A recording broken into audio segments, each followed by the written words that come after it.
الحمد للہ وکفا وسلام علی عبادہ الذین اصطفى اما بعد فاعوذ باللہ من الشیطان الرجیم بسم اللہ الرحمن الرحیم رب اشرح لی صدری ویسر لی امری واحلل عقدۃ من لسانی یفقہوا قولی۔ السلام علیکم ورحمۃ اللہ وبرکاتہ۔ ناظرین، پروگرام فہم القرآن کے سلسلے میں آج ہم انشاءاللہ 13ویں پارے کا مطالعہ کریں گے۔ قرآن مجید اپنے پڑھنے والوں کے حق میں قیامت کے دن سفارشی بن کر آئے گا اور اس کی سفارش مانی جائے گی۔ یہ اپنے پڑھنے والوں کے لیے بحث کرے گا، ان کے لیے جھگڑے گا اور اس کی تصدیق کی جائے گی، یعنی اس کی بات مان لی جائے گی۔ تو جس نے اس کو اپنے سامنے رکھا، یعنی اپنی زندگی کا امام اور رہنما بنایا، یہ اس کی رہنمائی جنت کی طرف کرے گا، یعنی جنت تک پہنچا کر آئے گا۔ اور جس نے اس کو اپنی پیٹھ پیچھے رکھا، یعنی اس سے غافل ہو گئے، تو وہ اسے ہانک کر جہنم کی طرف لے جائے گا۔ لہٰذا ہم سب کے لیے ضروری ہے کہ اپنی نجات کے لیے اس اللہ کی کتاب کو ہمیشہ اپنی نگاہوں کے سامنے رکھیں اور اس کے مطابق اپنی زندگی کو بسر کریں، تاکہ یہ ہمیں کامیابی کی اعلیٰ ترین منزلوں تک پہنچائے۔ ناظرین، ہم سورۃ یوسف کا مطالعہ کر رہے تھے۔ ارشاد باری تعالیٰ ہے وَمَا أُبَرِّئُ نَفْسِي إِنَّ النَّفْسَ لَأَمَّارَةٌ بِالسُّوءِ إِلَّا مَا رَحِمَ رَبِّي إِنَّ رَبِّي غَفُورٌ رَحِيمٌ۔ میں کچھ اپنے نفس کی برات نہیں کر رہا ہوں، نفس تو بدی پر اکساتا ہی ہے، الا یہ کہ کسی پر میرے رب کی رحمت ہو، بے شک میرا رب بہت غفور الرحیم ہے۔ سورۃ یوسف کا مطالعہ کرتے ہوئے ہم یہاں تک پہنچے تھے کہ یوسف علیہ السلام کو جب جیل خانے سے نکالنے کے لیے ایلچی پہنچا پیغام لے کر، تو انہوں نے فوراً ہی اس آفر کو قبول نہیں کیا، بلکہ انہوں نے یہ مطالبہ کیا کہ جس واقعے کو بہانہ بنا کر مجھے جیل میں ڈالا گیا تھا، پہلے اس واقعے کی تحقیق کی جائے۔ اللہ کے دین کی طرف بلانے والا خواہ اللہ کی نگاہ میں سچا ہی کیوں نہ ہو، لیکن چونکہ اسے اللہ کا پیغام بندوں تک پہنچانا ہوتا ہے، اس لیے بندوں کے اندر اس کے بارے میں اعتماد ہونا بہت ضروری ہے۔ اس اعتماد کو بحال کرنے کے لیے اور اس بات کو لوگوں کے سامنے واضح کرنے کے لیے کہ انہوں نے کوئی خیانت نہیں کی تھی اور ان پر جو الزام لگایا گیا وہ سراسر جھوٹا تھا، تو انہوں نے پہلے اس واقعے کی تحقیق کا مطالبہ کیا، اور جب تحقیق ہو گئی اور بات سچی ہو گئی یوسف علیہ السلام کی کہ انہوں نے کوئی خیانت نہیں کی تھی، تو اس پر یہ کہنے کے بعد کہ لوگ جان لیں کہ میں نے خیانت نہیں کی، یہ بظاہر ایک ایسا بول تھا کہ جس میں تھوڑی سی اپنی تعریف نظر آتی ہے، لیکن ساتھ ہی وہ کہتے ہیں کہ یہ تعریف کی بات نہیں، میں اپنے نفس کی برات نہیں کر رہا، میں اپنے نفس کی پاکیزگی کا دم نہیں بھر رہا، نفس تو بدی پر اکساتا ہی ہے۔ ہاں، اگر اللہ کی رحمت ہو تو انسان ایسی خرابیوں سے محفوظ رہتا ہے، اور اللہ تعالیٰ بہت غفور الرحیم ہے۔ تو اس کے بعد جب معاملہ بالکل صاف ہو گیا، درست ہو گیا، وَقَالَ الْمَلِكُ ائْتُونِي بِهِ أَسْتَخْلِصْهُ لِنَفْسِي، بادشاہ نے کہا انہیں میرے پاس لاؤ تاکہ میں ان کو اپنے لیے مخصوص کر لوں۔ کہ ایسا عظیم انسان جسے بغیر کسی گناہ کے جیل میں ڈالا گیا ہے اور جس کے اندر ایسا اخلاق ہے، ایسا کردار ہے، اتنا زبردست علم ہے، اتنی سمجھ اور فہم ہے، وہ تو جیل میں نہیں میرے قریب ہونا چاہیے تاکہ لوگوں کو فائدہ پہنچے۔ فَلَمَّا كَلَّمَهُ، جب یوسف علیہ السلام نے اس سے گفتگو کی تو اس نے کہا اب آپ ہمارے ہاں قدر و منزلت رکھتے ہیں اور آپ کی امانت پر ہمیں پورا بھروسہ ہے۔ یاد رکھیے کہ امانت، دیانت، صداقت وہ صفات ہیں جو پیغمبروں کے اندر ہوتی ہیں، لہٰذا دین کا کام کرنے والوں اور دین کا پیغام پہنچانے والوں کے اندر بھی یہ صفات بدرجہ اتم ہونی چاہیے۔ یوسف علیہ السلام نے کہا ملک کے خزانے میرے سپرد کر دیجئے۔ خزانوں سے مراد یہاں وہی غلے کے کھتے ہیں یا سٹورز ہیں کہ جن کی حفاظت آئندہ سالوں کے لیے لوگوں کو قحط سے بچانے کے لیے ضروری تھی۔ تو بادشاہ کا کہنا یہ تھا کہ آپ میرے مقرب بن جائیے، آپ میرے ساتھ رہیے۔ تو یوسف علیہ السلام کہتے ہیں کہ آپ مجھے غلے کے اسٹورز پر مقرر کر دیجئے۔ ان دونوں میں سے زیادہ آرام طلبی کی چیز کون سی تھی، یا جس سے شہرت وہ حاصل کر سکتے تھے یا جس سے بڑے بڑے فائدے اٹھا سکتے تھے؟ وہ یہ کہ وہ بادشاہ کے آس پاس رہتے، لیکن انہوں نے اس پر اکتفا نہیں کیا، اس کو پسند نہیں کیا، بلکہ وہ ذمہ داری لی یا اس ذمہ داری کی طرف اشارہ کیا کہ جو عوام کے زیادہ فائدے کی تھی، جس کو ادا کر کے وہ آئندہ سالوں میں لوگوں کو قحط کے وقت کھانا کھلا سکتے تھے، ان کی ضروریات پوری کر سکتے تھے۔ اس لیے انہوں نے اپنی صلاحیت کے مطابق ذمہ داری کا انتخاب کیا۔ وَكَذَلِكَ مَكَّنَّا لِيُوسُفَ فِي الْأَرْضِ، اس طرح ہم نے اس سرزمین میں یوسف علیہ السلام کے لیے اقتدار کی راہ ہموار کی۔ وہ خود مختار تھے کہ اس میں جہاں چاہیں اپنی جگہ بنائیں، یعنی آہستہ آہستہ انہوں نے ایسا ٹرسٹ بلڈ کیا، لوگوں کی اتنی خدمت کی، اتنے فائدے کے بنے کہ پھر جب وہ بادشاہ فوت ہوا تو اس کے بعد پورے مصر کی حکومت ان کو دے دی گئی۔ ہم اپنی رحمت سے جس کو چاہتے ہیں نوازتے ہیں، نیک لوگوں کا اجر ہمارے ہاں مارا نہیں جاتا، یعنی جو شخص بھی اچھا کام کرتا ہے پوری امانت داری کے ساتھ، لوگوں کے فائدے کا ہوتا ہے، محسن ہوتا ہے، اللہ تعالیٰ اس کا اجر ضائع نہیں کرتے۔ آخرت میں بھی اس کو فائدہ ہوگا، لیکن اس سے پہلے دنیا میں بھی اس کی قدر و قیمت لوگوں کے سامنے آ جاتی ہے۔ وَلَأَجْرُ الْآخِرَةِ خَيْرٌ لِّلَّذِينَ آمَنُوا وَكَانُوا يَتَّقُونَ، اور آخرت کا اجر ان لوگوں کے لیے زیادہ بہتر ہے جو ایمان لے آئے اور خدا ترسی کے ساتھ کام کرتے رہے، یعنی اصل میں وہ کام کرنے والے لوگ تھے۔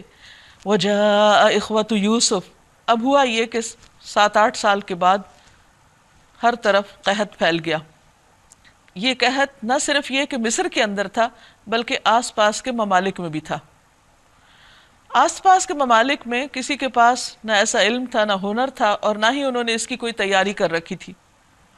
بہرحال یہ خبر ہر جگہ پہنچ گئی کہ مصر میں ایک بہت ہی عدل پسند بادشاہ ہے اور بہت ہی بہترین انسان ہے جو ہر ایک کی مدد کر رہا ہے، اور ان کے پاس غلہ موجود ہے اور وہ سب کو سستے داموں دے بھی رہے ہیں۔ یہ بات جب یوسف علیہ السلام کے بھائیوں کو پہنچی تو وہ بھی اپنی ضرورت کے تحت مصر آئے۔ فَدَخَلُوا عَلَيْهِ، اس پر داخل ہوئے، کیونکہ سارا انتظام ان کے ہاتھ میں تھا اور یہ بنفس نفیس وہاں موجود ہو کر اپنی ذمہ داری نبھا رہے تھے، خود سپروائز کر رہے تھے۔ ظاہر ہے کہ ہر ایک کو اپنے ہاتھوں سے تو اٹھا کے نہیں دے رہے ہوں گے، لیکن پورا سسٹم خود دیکھ رہے تھے۔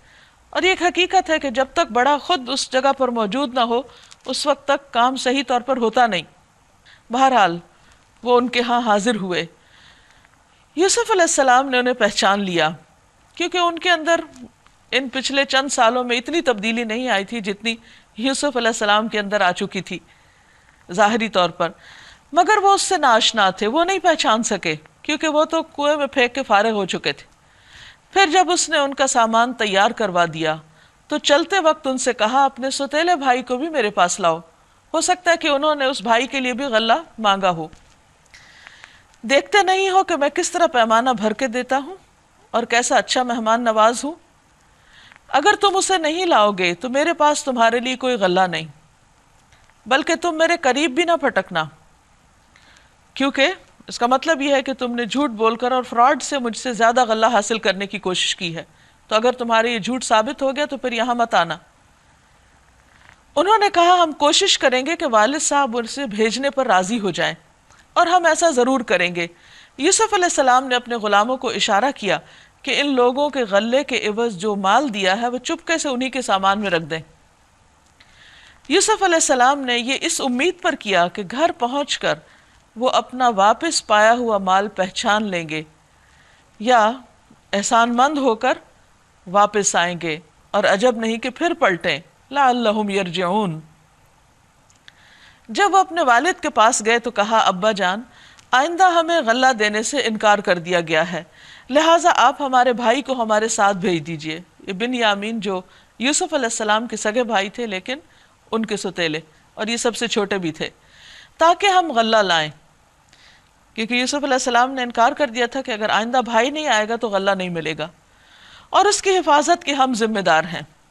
باپ نے جواب دیا کیا میں اس کے معاملے میں تم پر ویسا ہی بھروسہ کروں جیسے اسے پہلے اس کے بھائی کے معاملے میں بھروسہ کر چکا ہوں؟ اللہ ہی بہتر محافظ ہے اور وہ سب سے بڑھ کر رحم فرمانے والا ہے۔ پھر جب انہوں نے اپنا سامان کھولا تو دیکھا کہ ان کا مال بھی انہیں واپس کر دیا گیا ہے، تو بہت حیران ہوئے۔ یہ دیکھ کر وہ پکار اٹھے، ابا جان اور ہمیں کیا چاہیے؟ دیکھیے یہ ہمارا مال بھی ہمیں واپس دے دیا گیا ہے، بس اب ہم جائیں گے اور اپنے اہل و عیال کے لیے رسد لے کر آئیں گے، اپنے بھائی کی حفاظت بھی کریں گے، اور ایک بار شتر اور زیادہ لے آئیں گے، یعنی ایک اونٹ جتنا سامان اٹھا سکتا ہے وہ لاد کر لائیں گے، اور اپنے بھائی کی حفاظت بھی کریں گے۔ اتنے غلے کا اضافہ آسانی کے ساتھ ہو جائے گا۔ اور آپ دیکھیے کہ قحط کے زمانے میں تو تھوڑی سی چیز بھی بہت زیادہ قدر و قیمت رکھتی ہے۔ ان کے والد نے کہا کہ میں اس کو ہرگز تمہارے ساتھ نہیں بھیجوں گا جب تک کہ تم اللہ کے نام پر مجھ کو پیمان نہ دو، یعنی جب تک تم یہ وعدہ نہ کرو کہ واقعی تم اس کو واپس لاؤ گے، اور قسم کھا کے کہو تو پھر دیکھا جا سکتا ہے، الا یہ کہ تم کہیں گھیر لیے جاؤ۔ جب انہوں نے اس کو اپنے اپنے پیمان دیے، یعنی ہر بھائی نے اپنا اپنا وعدہ کیا، تو اس نے کہا دیکھو ہمارے اس قول پر اللہ نگہبان ہے، یعنی اللہ دیکھ رہا ہے جو تم کچھ کہہ رہے ہو۔ وقال یا بنی لا تدخلوا من باب واحد وادخلوا من ابواب متفرقہ، پھر اس نے کہا میرے بچوں مصر کے دارالسلطنت میں ایک دروازے سے داخل نہ ہونا، بلکہ مختلف دروازوں سے جانا، الگ الگ ہو جانا، کیونکہ 10 بھائی ایک صحرا سے آ رہے ہیں، ان کا لائف سٹائل بھی مختلف ہے، اور وہاں اس نئے ملک میں ہیں بھی اجنبی، تو لوگ یہ نہ سمجھے کہ کوئی گینگ ہے، حملہ آور ہونا چاہتا ہے، یا کوئی چور ڈاکو آ گئے ہیں۔ یعقوب علیہ السلام کے دل میں یہ بھی تھا کہ کہیں ان کو نظر نہ لگ جائے، کیونکہ بہرحال نظر برحق ہے، اور نبی صلی اللہ علیہ وسلم نے ہمیں ایسی دعائیں بھی سکھائی ہیں کہ جن سے بری نظر سے بچا جا سکتا ہے، اس کا ازالہ کیا جا سکتا ہے۔ نبی صلی اللہ علیہ وسلم حسن اور حسین رضی اللہ عنہما کو اللہ کی پناہ میں دیا کرتے تھے، اور فرماتے تھے کہ تمہارے دادا ابراہیم علیہ السلام بھی ان کلمات کے ذریعے اسماعیل اور اسحاق علیہم السلام کو اللہ کی پناہ میں دیا کرتے تھے، اور وہ کلمات کیا تھے؟ اعیذکما بکلمات اللہ التامۃ من کل شیطان وہامۃ ومن کل عین لامۃ، میں پناہ مانگتا ہوں اللہ کے پورے پورے کلمات کے ذریعے ہر ایک شیطان سے، اور ہر زہریلے جانور سے، اور ہر نقصان پہنچانے والی نظر بد سے، مگر میں اللہ کی مشیت سے تم کو نہیں بچا سکتا، یعنی پھر بھی تدبیر تو ہم کر سکتے ہیں، مگر جو نقصان ہونا ہے وہ تو میرے بس میں نہیں کہ میں اسے روک سکوں۔ اس سے آپ دیکھیے کہ کسی بھی انسان، حتیٰ کہ پیغمبر علیہ السلام کی بھی اختیار کی لمٹس پتہ چلتی ہیں کہ ان کے ہاتھ میں کتنا کنٹرول ہے کسی بھی چیز کا۔ وہ بھی اللہ سبحانہ وتعالیٰ سے دعا مانگتے ہیں، اس کی عبادت کرتے ہیں، اس سے آہوزاریاں کرتے ہیں، لیکن اختیار سراسر اللہ ہی کے پاس ہوتا ہے، دعا قبول کرنے کا بھی اور باقی سب نوازنے کا بھی۔ جیسے نبی صلی اللہ علیہ وسلم نے فرمایا تھا کہ سب خزانے اللہ کے پاس ہیں، میں تو بانٹنے والا ہوں، یعنی اللہ کے حکم سے جب اللہ تعالیٰ حکم دیتا ہے تو میں وہ تقسیم کرتا ہوں، لیکن اصل کنٹرول پیچھے ہے۔ تو یہاں بھی وہ یہ کہتے ہیں کہ ہم ساری تدبیر کریں گے، لیکن حفاظت تو اللہ ہی کرتا ہے، مگر میں اللہ کی مشیت سے تم کو نہیں بچا سکتا، یعنی اگر اللہ تعالیٰ کچھ اور چاہے ہمارے چاہنے سے ہٹ کر تو پھر اور بات ہے، حکم اس کے سوا کسی کا بھی نہیں چلتا۔ ان الحکم الا للہ علیہ توکلت، اسی پر میں نے بھروسہ کیا، توکل کیا۔ وعلیہ فلیتوکل المتوکلون، اور اسی پر بھروسہ کرنے والوں کو بھروسہ کرنا چاہیے۔ ولما دخلوا من حیث امرهم ابوہم، اور واقعہ بھی یہی ہوا کہ جب وہ اپنے باپ کی ہدایت کے مطابق شہر میں مختلف دروازوں سے داخل ہوئے تو اس کی یہ احتیاطی تدبیر اللہ کی مشیت کے مقابلے میں کچھ بھی کام نہ آ سکی، یعنی انہوں نے اپنی حفاظت کے لیے جو بھی کیا تھا وہ فائدہ نہ دیا۔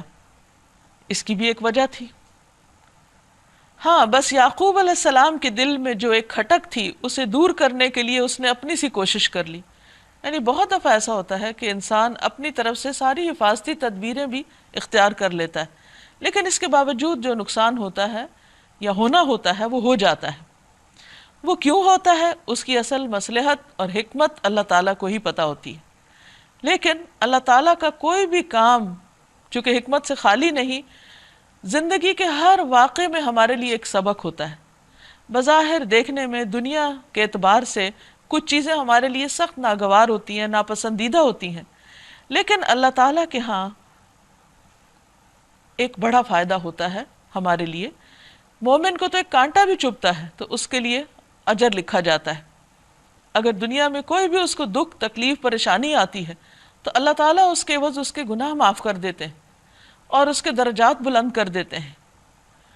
بعض اوقات دنیا سے کوئی چیز چلی جاتی، یعنی دنیا میں جو چیزیں ہمارے پاس ہوتی ہیں اس میں سے کوئی چلی جاتی، یا کوئی چیز ہماری مرضی کے خلاف ہو جاتی، ہم سمجھتے ہیں کہ ہمارے ساتھ اچھا نہیں ہوا، لیکن جب انسان اس واقعے پر صبر کر جاتا ہے، اللہ کی رضا پہ راضی ہو جاتا ہے، تو کل قیامت کے دن جب انسان اس کا اجر دیکھے گا تو حیران ہو جائے گا، اور پھر دعا کرے گا، تمنا کرے گا کہ کاش دنیا میں اس سے بھی زیادہ چلا جاتا، کیونکہ سب کچھ اللہ کے پاس واپس ملنے والا ہے۔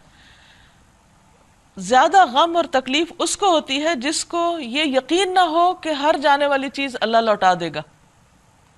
جب اس نے واپس ملنا ہی ہے اور بہتر جگہ ملنا ہے، بہتر حالت میں ملنا ہے، کئی گنا زیادہ ملنا ہے، تو پھر انسان کو غم اور افسوس نہیں رہتا، انسان اس پر صبر کر جاتا ہے۔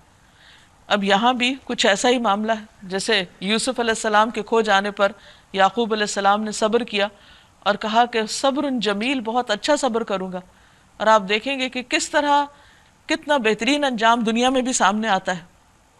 فرمایا بے شک وہ ہماری دی ہوئی تعلیم سے صاحب علم تھا، مگر اکثر لوگ معاملے کی حقیقت کو نہیں جانتے، یعنی بہت سے لوگوں کو یہ نہیں معلوم کہ تدبیر اور توکل کے درمیان کیا تعلق ہے۔ وَلَمَّا دَخَلُوا عَلَى يُوسُفَ آوَى إِلَيْهِ أَخَاهُ، یہ لوگ جب یوسف علیہ السلام کے حضور پہنچے تو اس نے اپنے بھائی کو الگ بلا لیا، یعنی بنیامین کو، اور اسے بتا دیا کہ میں تیرا وہی بھائی ہوں جو کھو گیا تھا۔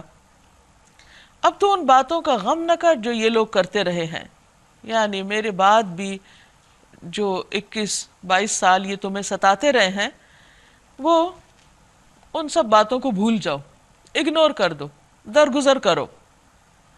فَلَمَّا جَهَّزَهُمْ بِجَهَازِهِمْ، جب یوسف علیہ السلام بھائیوں کا سامان لدوانے لگے تو اس نے بھائی کے سامان میں اپنا پیالہ رکھ دیا۔ پھر ایک پکارنے والے نے پکار کر کہا، اے قافلے والو، تم لوگ چور ہو۔ انہوں نے پلٹ کر پوچھا، تمہاری کیا چیز کھو گئی ہے؟ سرکاری ملازموں نے کہا، بادشاہ کا پیمانہ ہم کو نہیں ملتا۔ تو ان کے پکارنے والے نے کہا، جو شخص لا کر دے گا اس کے لیے ایک بار شتر انعام ہے، یعنی ایک اونٹ بھر غلہ مزید ہے، اس کا ذمہ میں لیتا ہوں۔ ان بھائیوں نے کہا، خدا کی قسم تم لوگ خوب جانتے ہو کہ ہم اس ملک میں فساد کرنے نہیں آئے۔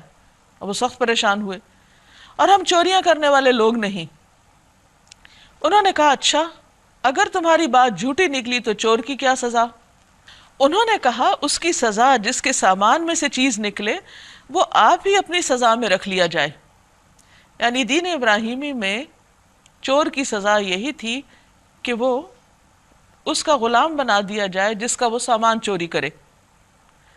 ہمارے ہاں تو ایسے ظالموں کو سزا دینے کا یہی طریقہ ہے۔ تب یوسف علیہ السلام نے اپنے بھائی سے پہلے ان کی خرجیوں کی تلاشی لینی شروع کی، ان کا سامان کھولا، پھر اپنے بھائی کی خرجی سے گمشدہ چیز برآمد کر لی۔ اس طرح ہم نے یوسف علیہ السلام کی تائید اپنی تدبیر سے کی، یعنی اللہ سبحانہ وتعالیٰ نے یہ تدبیر ان کے دل میں ڈالی تھی کہ اس طرح بھائی کو روک لو۔ اس کا یہ کام نہ تھا کہ بادشاہ کے دین یعنی مصر کے شاہی قانون کے مطابق اپنے بھائی کو پکڑتا، روک نہیں سکتے تھے۔ تو اللہ سبحانہ وتعالیٰ نے ان کو ایک ہیلا سکھا دی کہ اس طریقے سے روکو۔ اللہ یہ کہ اللہ ہی ایسا چاہے، ہم جس کے درجے چاہتے ہیں بلند کر دیتے ہیں، اور ایک علم رکھنے والا ایسا ہے جو ہر صاحب علم سے بالاتر ہے۔ یعنی بعض لوگوں کو بعض کے مقابلے میں زیادہ علم، زیادہ حکمت، زیادہ سمجھ نصیب ہوتی، اور یہ اللہ تعالیٰ کی اپنی تقسیم ہے کہ جس کو جو چاہے دے. بعض اوقات کسی کو ایک چیز میں اضافہ کر دیتا ہے، کسی کو دوسری چیز میں، تو یہ اللہ تعالیٰ کی تقسیم ہے. اس لیے بندے کو اللہ کی تقسیم پر راضی رہنا چاہیے، اور جس کے پاس زیادہ ہو دوسروں کے مقابلے میں وہ کبھی تکبر نہ کرے. وہ کیا سوچے؟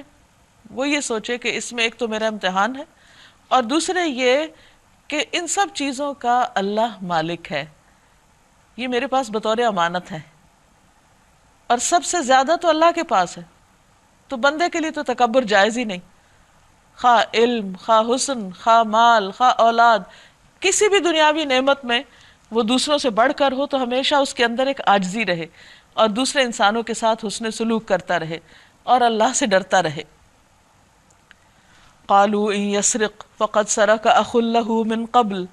ان بھائیوں نے کہا یہ چوری کرے تو تعجب کی کچھ بات نہیں. یعنی ابھی اپنی خفت مٹانا چاہ رہے تھے کہ یہ کیا ہو گیا. وہ تو بہت شور تھے کہ کسی بھائی نے چوری نہیں کی، اور وہ ایسے لوگ نہیں ہیں، اور واقعی نہیں پیغمبروں کی اولاد تھے.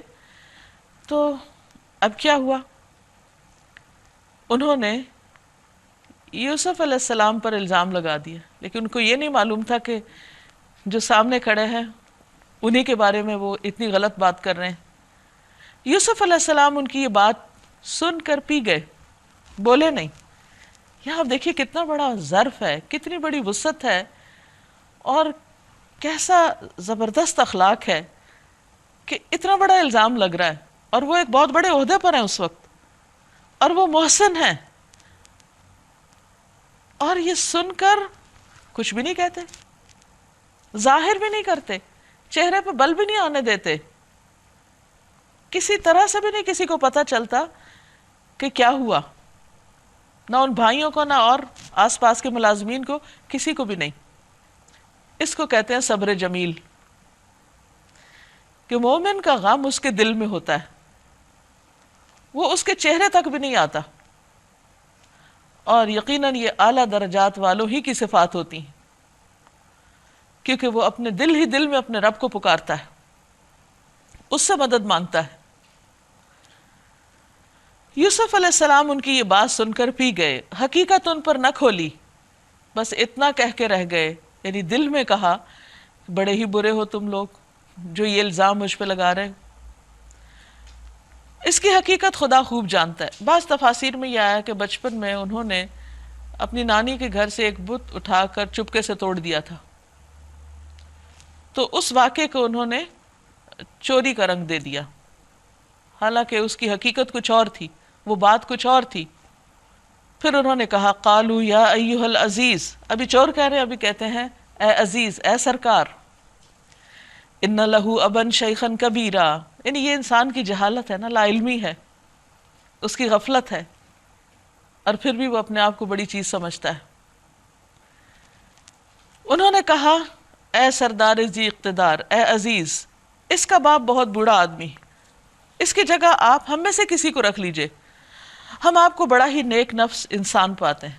مزید تعریف کر رہے ہیں. یوسف علیہ السلام نے کہا پناہ و خدا، دوسرے کسی شخص کو ہم کیسے رکھ سکتے ہیں؟ جس کے پاس ہم نے اپنا مال پایا ہے اس کو چھوڑ کر دوسرے کو رکھیں گے تو ہم ظالم ہوں گے، یعنی ایسا ممکن نہیں. فَلَمَّا اسْتَيْأَسُوا مِنْهُ خَلَصُوا نَجِيًّا، جب وہ یوسف سے مایوس ہو گئے علیہ السلام تو ایک گوشے میں جا کر آپس میں مشورے کرنے لگے. ان میں جو سب سے بڑا تھا وہ بولا تم جانتے نہیں ہو کہ تمہارے والد تم سے خدا کے نام پر کیا عہد و پیمان لے چکے ہیں، اور اس سے پہلے یوسف کے معاملے میں جو تم نے زیادتی کی ہے وہ بھی تم سب کو پتا ہے. یعنی آپ دیکھیے کہ انسان جب کوئی غلطی کر بیٹھتا ہے تو اس کی ریگریٹس، اس کی ندامت، دل پر وہ بوجھ سال ہا سال تک چلتا ہے. یعنی اب کئی سال گزر چکے اس واقعے کو، اب اس موقع پر انہوں نے پھر ایک دوسرے کو یاد کرایا کہ دیکھو ہم نے وہ کیا کیا تھا، کیسی بڑی غلطی کی تھی، اور اب تم باپ سے کتنا بڑا وعدہ کر کے اللہ کے نام پر عہد کر کے آئے ہو. تو وہی بڑا جس نے کہا تھا کہ یوسف کو قتل نہ کرو، کنویں میں پھینک دو، وہ پھر بولا میں تو یہاں سے ہرگز نہ جاؤں گا جب تک میرے والد مجھے اجازت نہ دے، یا پھر اللہ ہی میرے حق میں کوئی فیصلہ فرما دے کہ وہ سب سے بہتر فیصلہ کرنے والا ہے.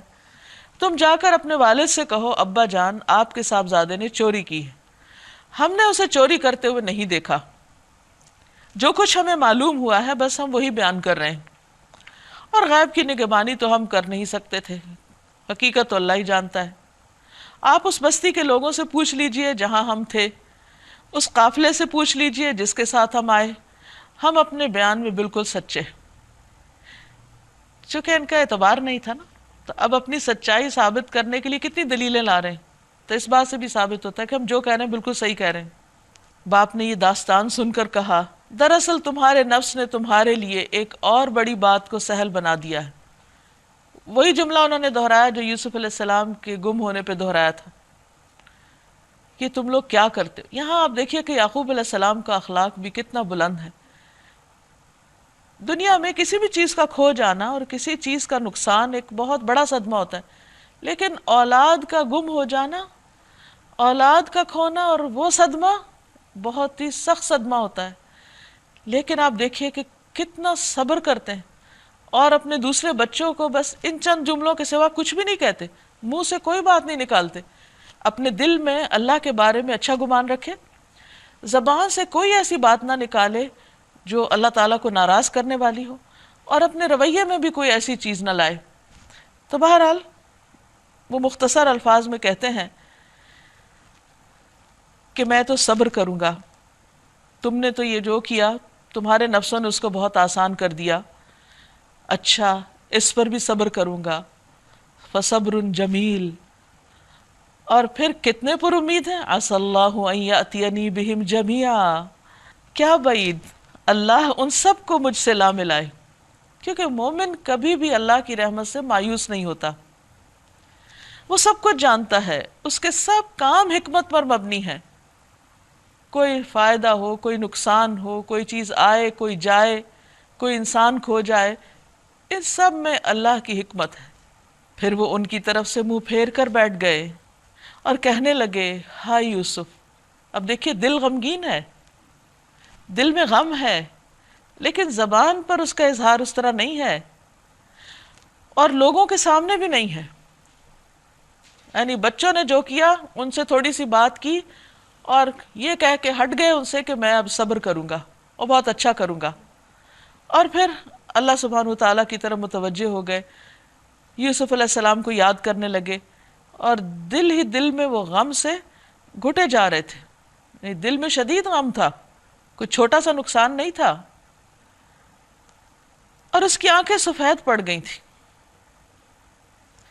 بیٹوں نے کہا، خدارا آپ تو یوسف ہی کو یاد کیے جاتے ہیں۔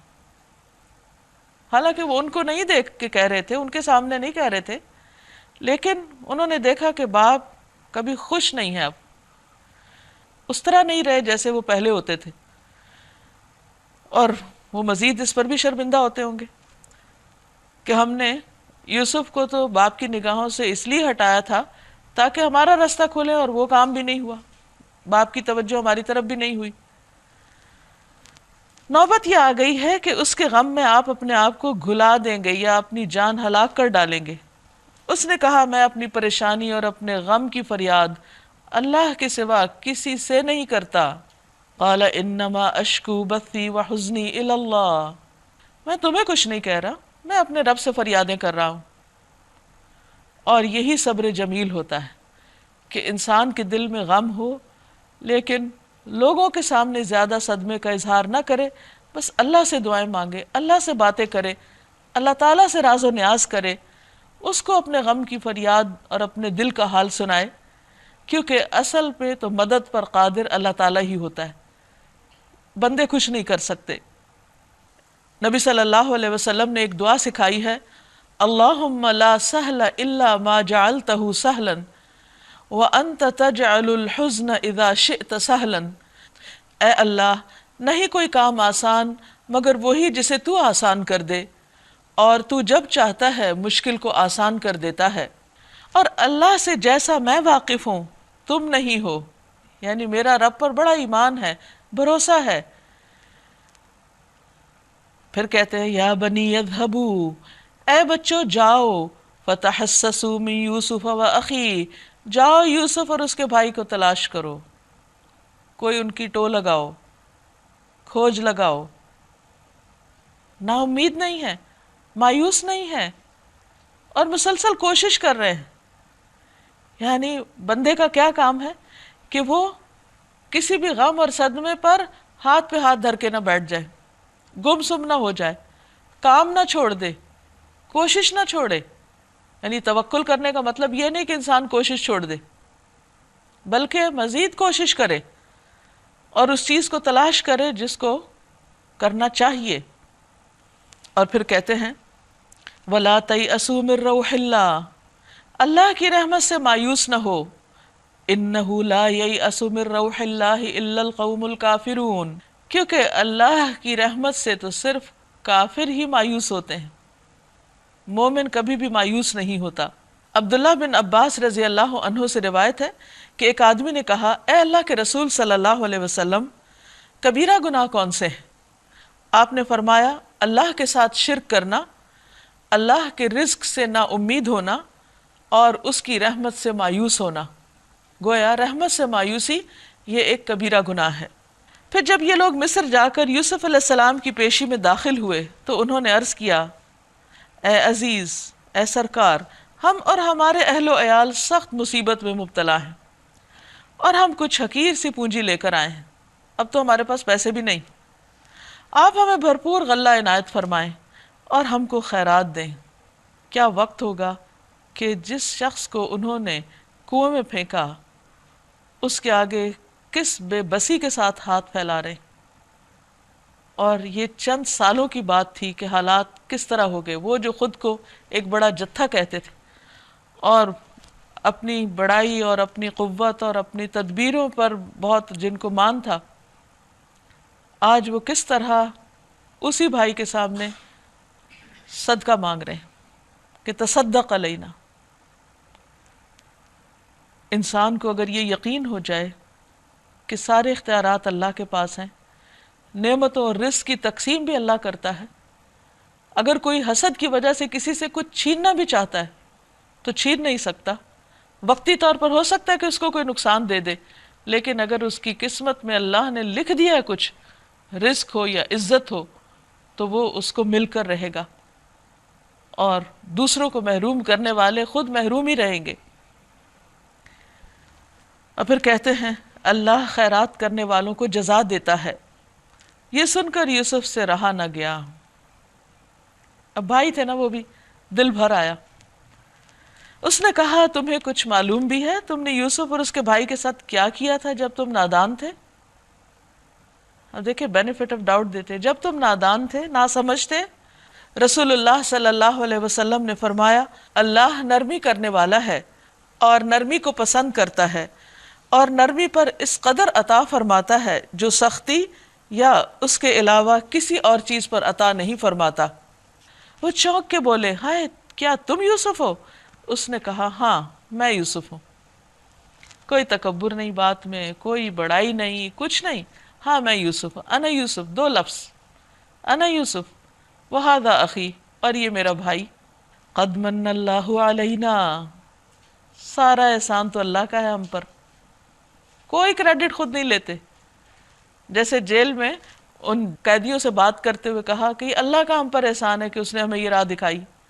حقیقت یہ ہے انہ من یتقی ویصبر فان اللہ لا یضیع اجر المحسنین، اگر کوئی تقوی اور صبر سے کام لے تو اللہ کے ہاں ایسے نیک لوگوں کا اجر مارا نہیں جاتا. اللہ تعالیٰ تقوی اور صبر پر وہ دیتا ہے کہ انسان سوچ بھی نہیں سکتا. لیکن یہی دو خوبیاں انسان کے اندر آنا سب سے بڑا مشکل کام ہے. انہوں نے کہا بخدا کہ تم کو اللہ نے ہم پر فضیلت بخشی اور واقعی ہم خطا کار تھے. اب یہاں آ کر وہ بالکل سچی بات کرتے ہیں، اپنی غلطی کا بھی اعتراف کر لیتے ہیں اور یوسف علیہ السلام کی بڑائی کا بھی اعتراف کر لیتے ہیں. کوئی بھی انسان کتنی بھی بڑی غلطی کر جائے، خواہ اپنے بھائی کو بھی کنویں میں پھینک ڈالے، لیکن اس کے بعد بھی اس کے لیے موقع ہوتا ہے کہ وہ توبہ کر لے. اور توبہ کے لیے لازمی شرط کیا ہے؟ کہ انسان اپنی غلطی کا اعتراف کرے، علل اعلان غلطی کا اعتراف، اور پھر دوسرے کی فضیلت کا بھی اعتراف. کیونکہ انسان کا حسد، اس کی دل کی تنگی اس کو یہ کرنے نہیں دیتی.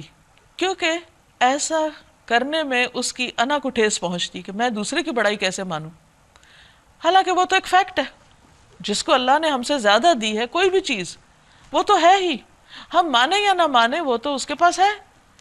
اگر ہم انکار کرتے تو اس کا مطلب یہ کہ ہم ایک فیکٹ کو جھٹلا رہے ہیں، اور کسی بھی سچائی کو جھٹلانے سے وہ سچائی تو اپنی جگہ برقرار ہی رہتی ہے، نقصان اس کا ہوتا ہے جو خود کو دھوکہ دے رہا ہوتا ہے اس کو نہ مان کر۔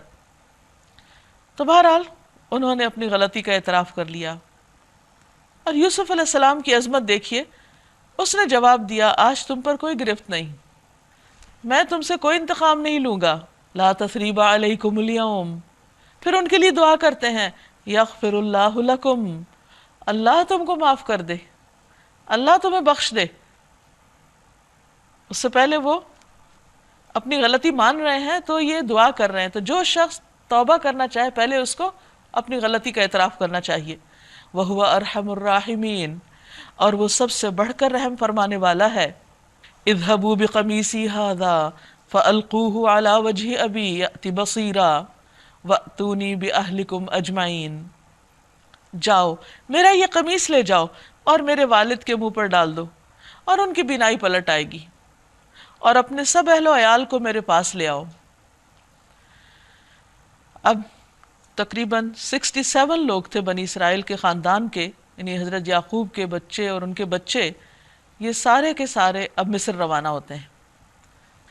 جب یہ قافلہ مصر سے روانہ ہوا، یعنی وہ سارے بھائی اب واپس جا رہے ہیں والد کے پاس، تو ان کے باپ نے کنعان میں کہا میں یوسف کی خوشبو محسوس کر رہا ہوں۔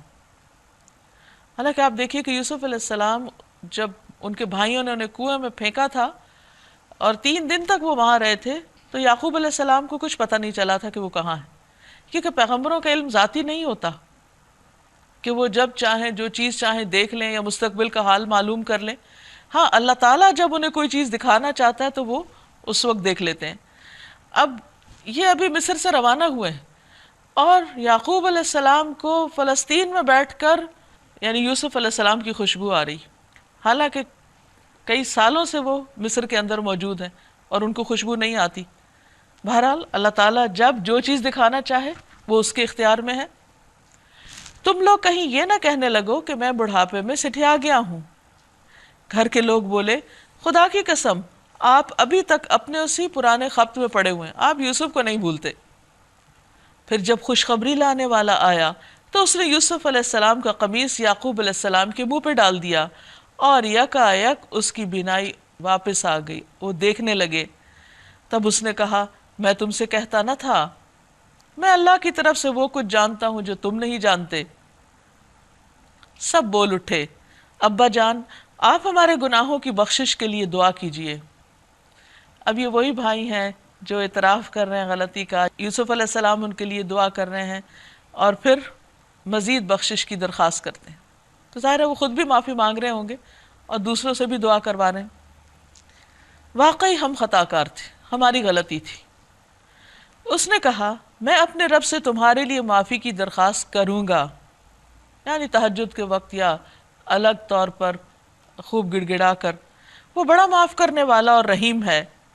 پھر جب یہ لوگ یوسف علیہ السلام کے پاس پہنچے، کہتے ہیں کہ اس وقت بنی اسرائیل کے تقریباً 67 افراد تھے، 67 جو فلسطین سے مصر کی طرف روانہ ہو گئے یوسف علیہ السلام کی دعوت پر۔ تو اس نے اپنے والدین کو اپنے ساتھ بٹھا لیا، یعنی تخت پر، خاص مقام پر۔ فلما دخلوا علی یوسف آوی الیہ ابویہ، پھر جب یہ لوگ یوسف علیہ السلام کے پاس پہنچے، اور کہا جاتا ہے کہ یوسف علیہ السلام شہر سے باہر ان کے استقبال کے لیے آئے تھے، تو اس نے اپنے والدین کو اپنے ساتھ بٹھا لیا، یعنی اپنی سواری پر، اور اپنے سب کنبے والوں سے کہا چلو اب شہر میں چلو، اللہ نے چاہا تو امن چین سے رہو گے، یعنی اب یہاں پر تمہارے لیے سہولتیں ہیں، آسانیاں ہیں، خوشی سے امن سے رہو۔ ورفع ابویہ علی العرش، شہر میں داخل ہونے کے بعد اس نے اپنے والدین کو اٹھا کر اپنے تخت پر بٹھا لیا، اور سب اس کے آگے بے اختیار سجدے میں جھک گئے۔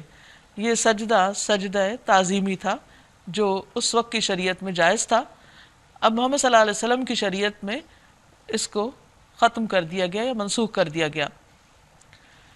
یوسف علیہ السلام نے کہا ابا جان یہ تعبیر ہے میرے اس خواب کی جو میں نے پہلے دیکھا تھا، وہ جہاں سے یہ سب سلسلہ شروع ہوا تھا۔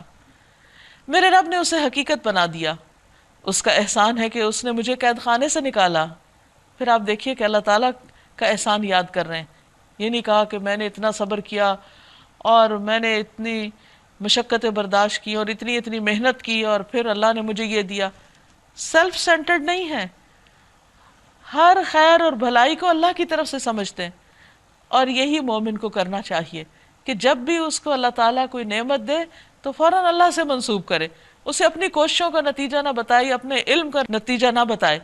پھر کہا وَقَدْ أَحْسَنَ بِي إِذْ أَخْرَجَنِي مِنَ السِّجْنِ، اور مختصراً اپنی پچھلی سٹوری بھی سناتے ہیں، اس کا احسان ہے کہ اس نے مجھے قید خانے سے نکالا اور آپ لوگوں کو صحرا سے لا کر مجھ سے ملایا، حالانکہ شیطان میرے اور میرے بھائیوں کے درمیان فساد ڈال چکا تھا۔ کیا اخلاق ہے، کیا عظمت ہے کہ بھائیوں کو محسوس بھی نہیں ہونے دے رہے کہ تم نے میرے ساتھ اتنا بڑا ظلم کیا۔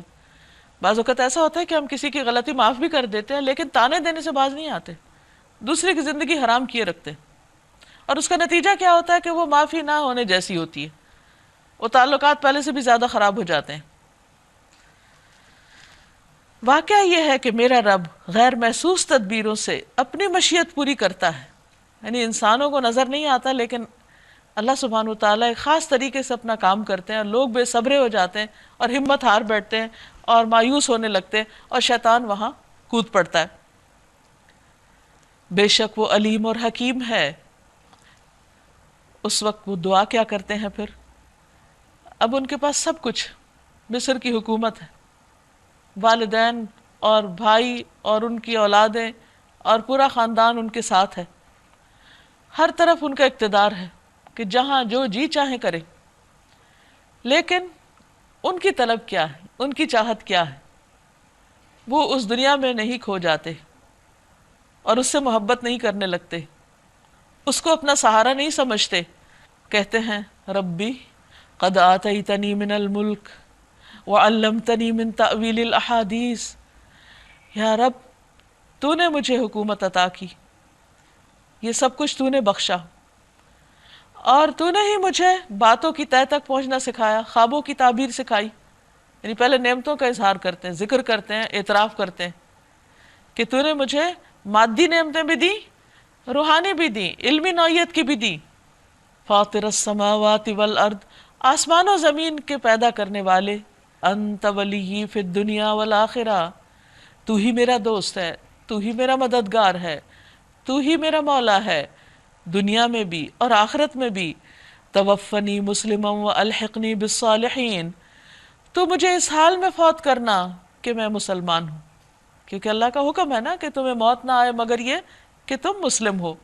نبی صلی اللہ علیہ وسلم نے فرمایا اللہ تعالیٰ دنیا میں جس بندے کا سرپرست بن جائے قیامت کے دن اسے کسی اور کے حوالے نہیں کرے گا، یعنی قیامت کے دن بھی اللہ تعالیٰ اس کو اپنی رحمت میں لے لے گا۔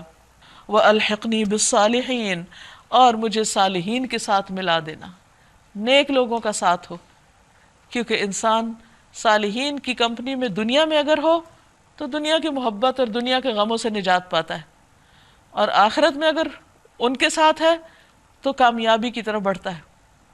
تو صالحین، اللہ کے پیارے نیک بندوں کی دوستی، ان کے ساتھ تعلق انسان کے لیے دونوں جہانوں کی خوشیوں اور راحتوں کا سبب ہے۔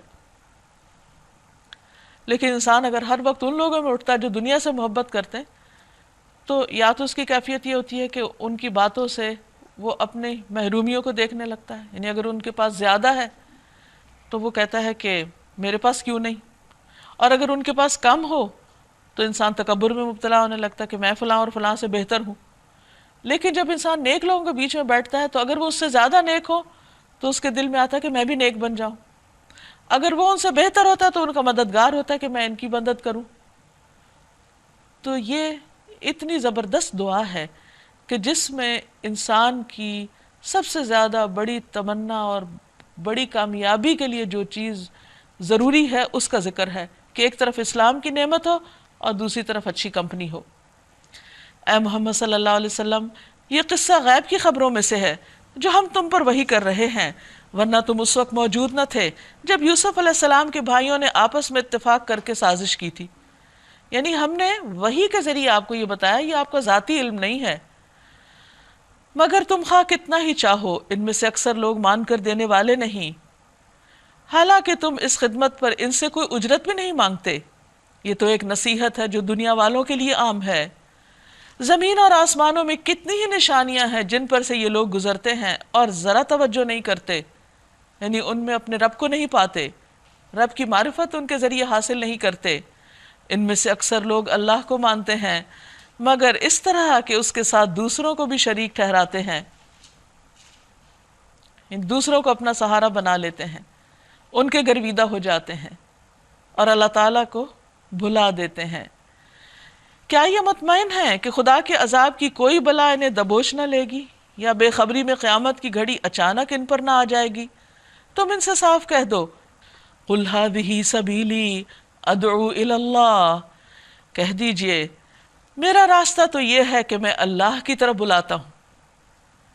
یعنی نبی صلی اللہ علیہ وسلم کو اللہ تعالیٰ نے فرمایا کہ آپ لوگوں کو اعلان کر دیجئے، ان کو بتا دیجئے کہ میرا یہ مشن ہے کہ میں لوگوں کو اللہ سے جوڑوں، اللہ کی طرف بلاؤں، علی بصیرت، بصیرت کے ساتھ، شعوری طور پر، تقلیدی اور رواجی طور پر نہیں، پورا سوچ سمجھ کے شرح صدر کے ساتھ میں نے یہ راہ اور یہ راستہ اپنایا ہے۔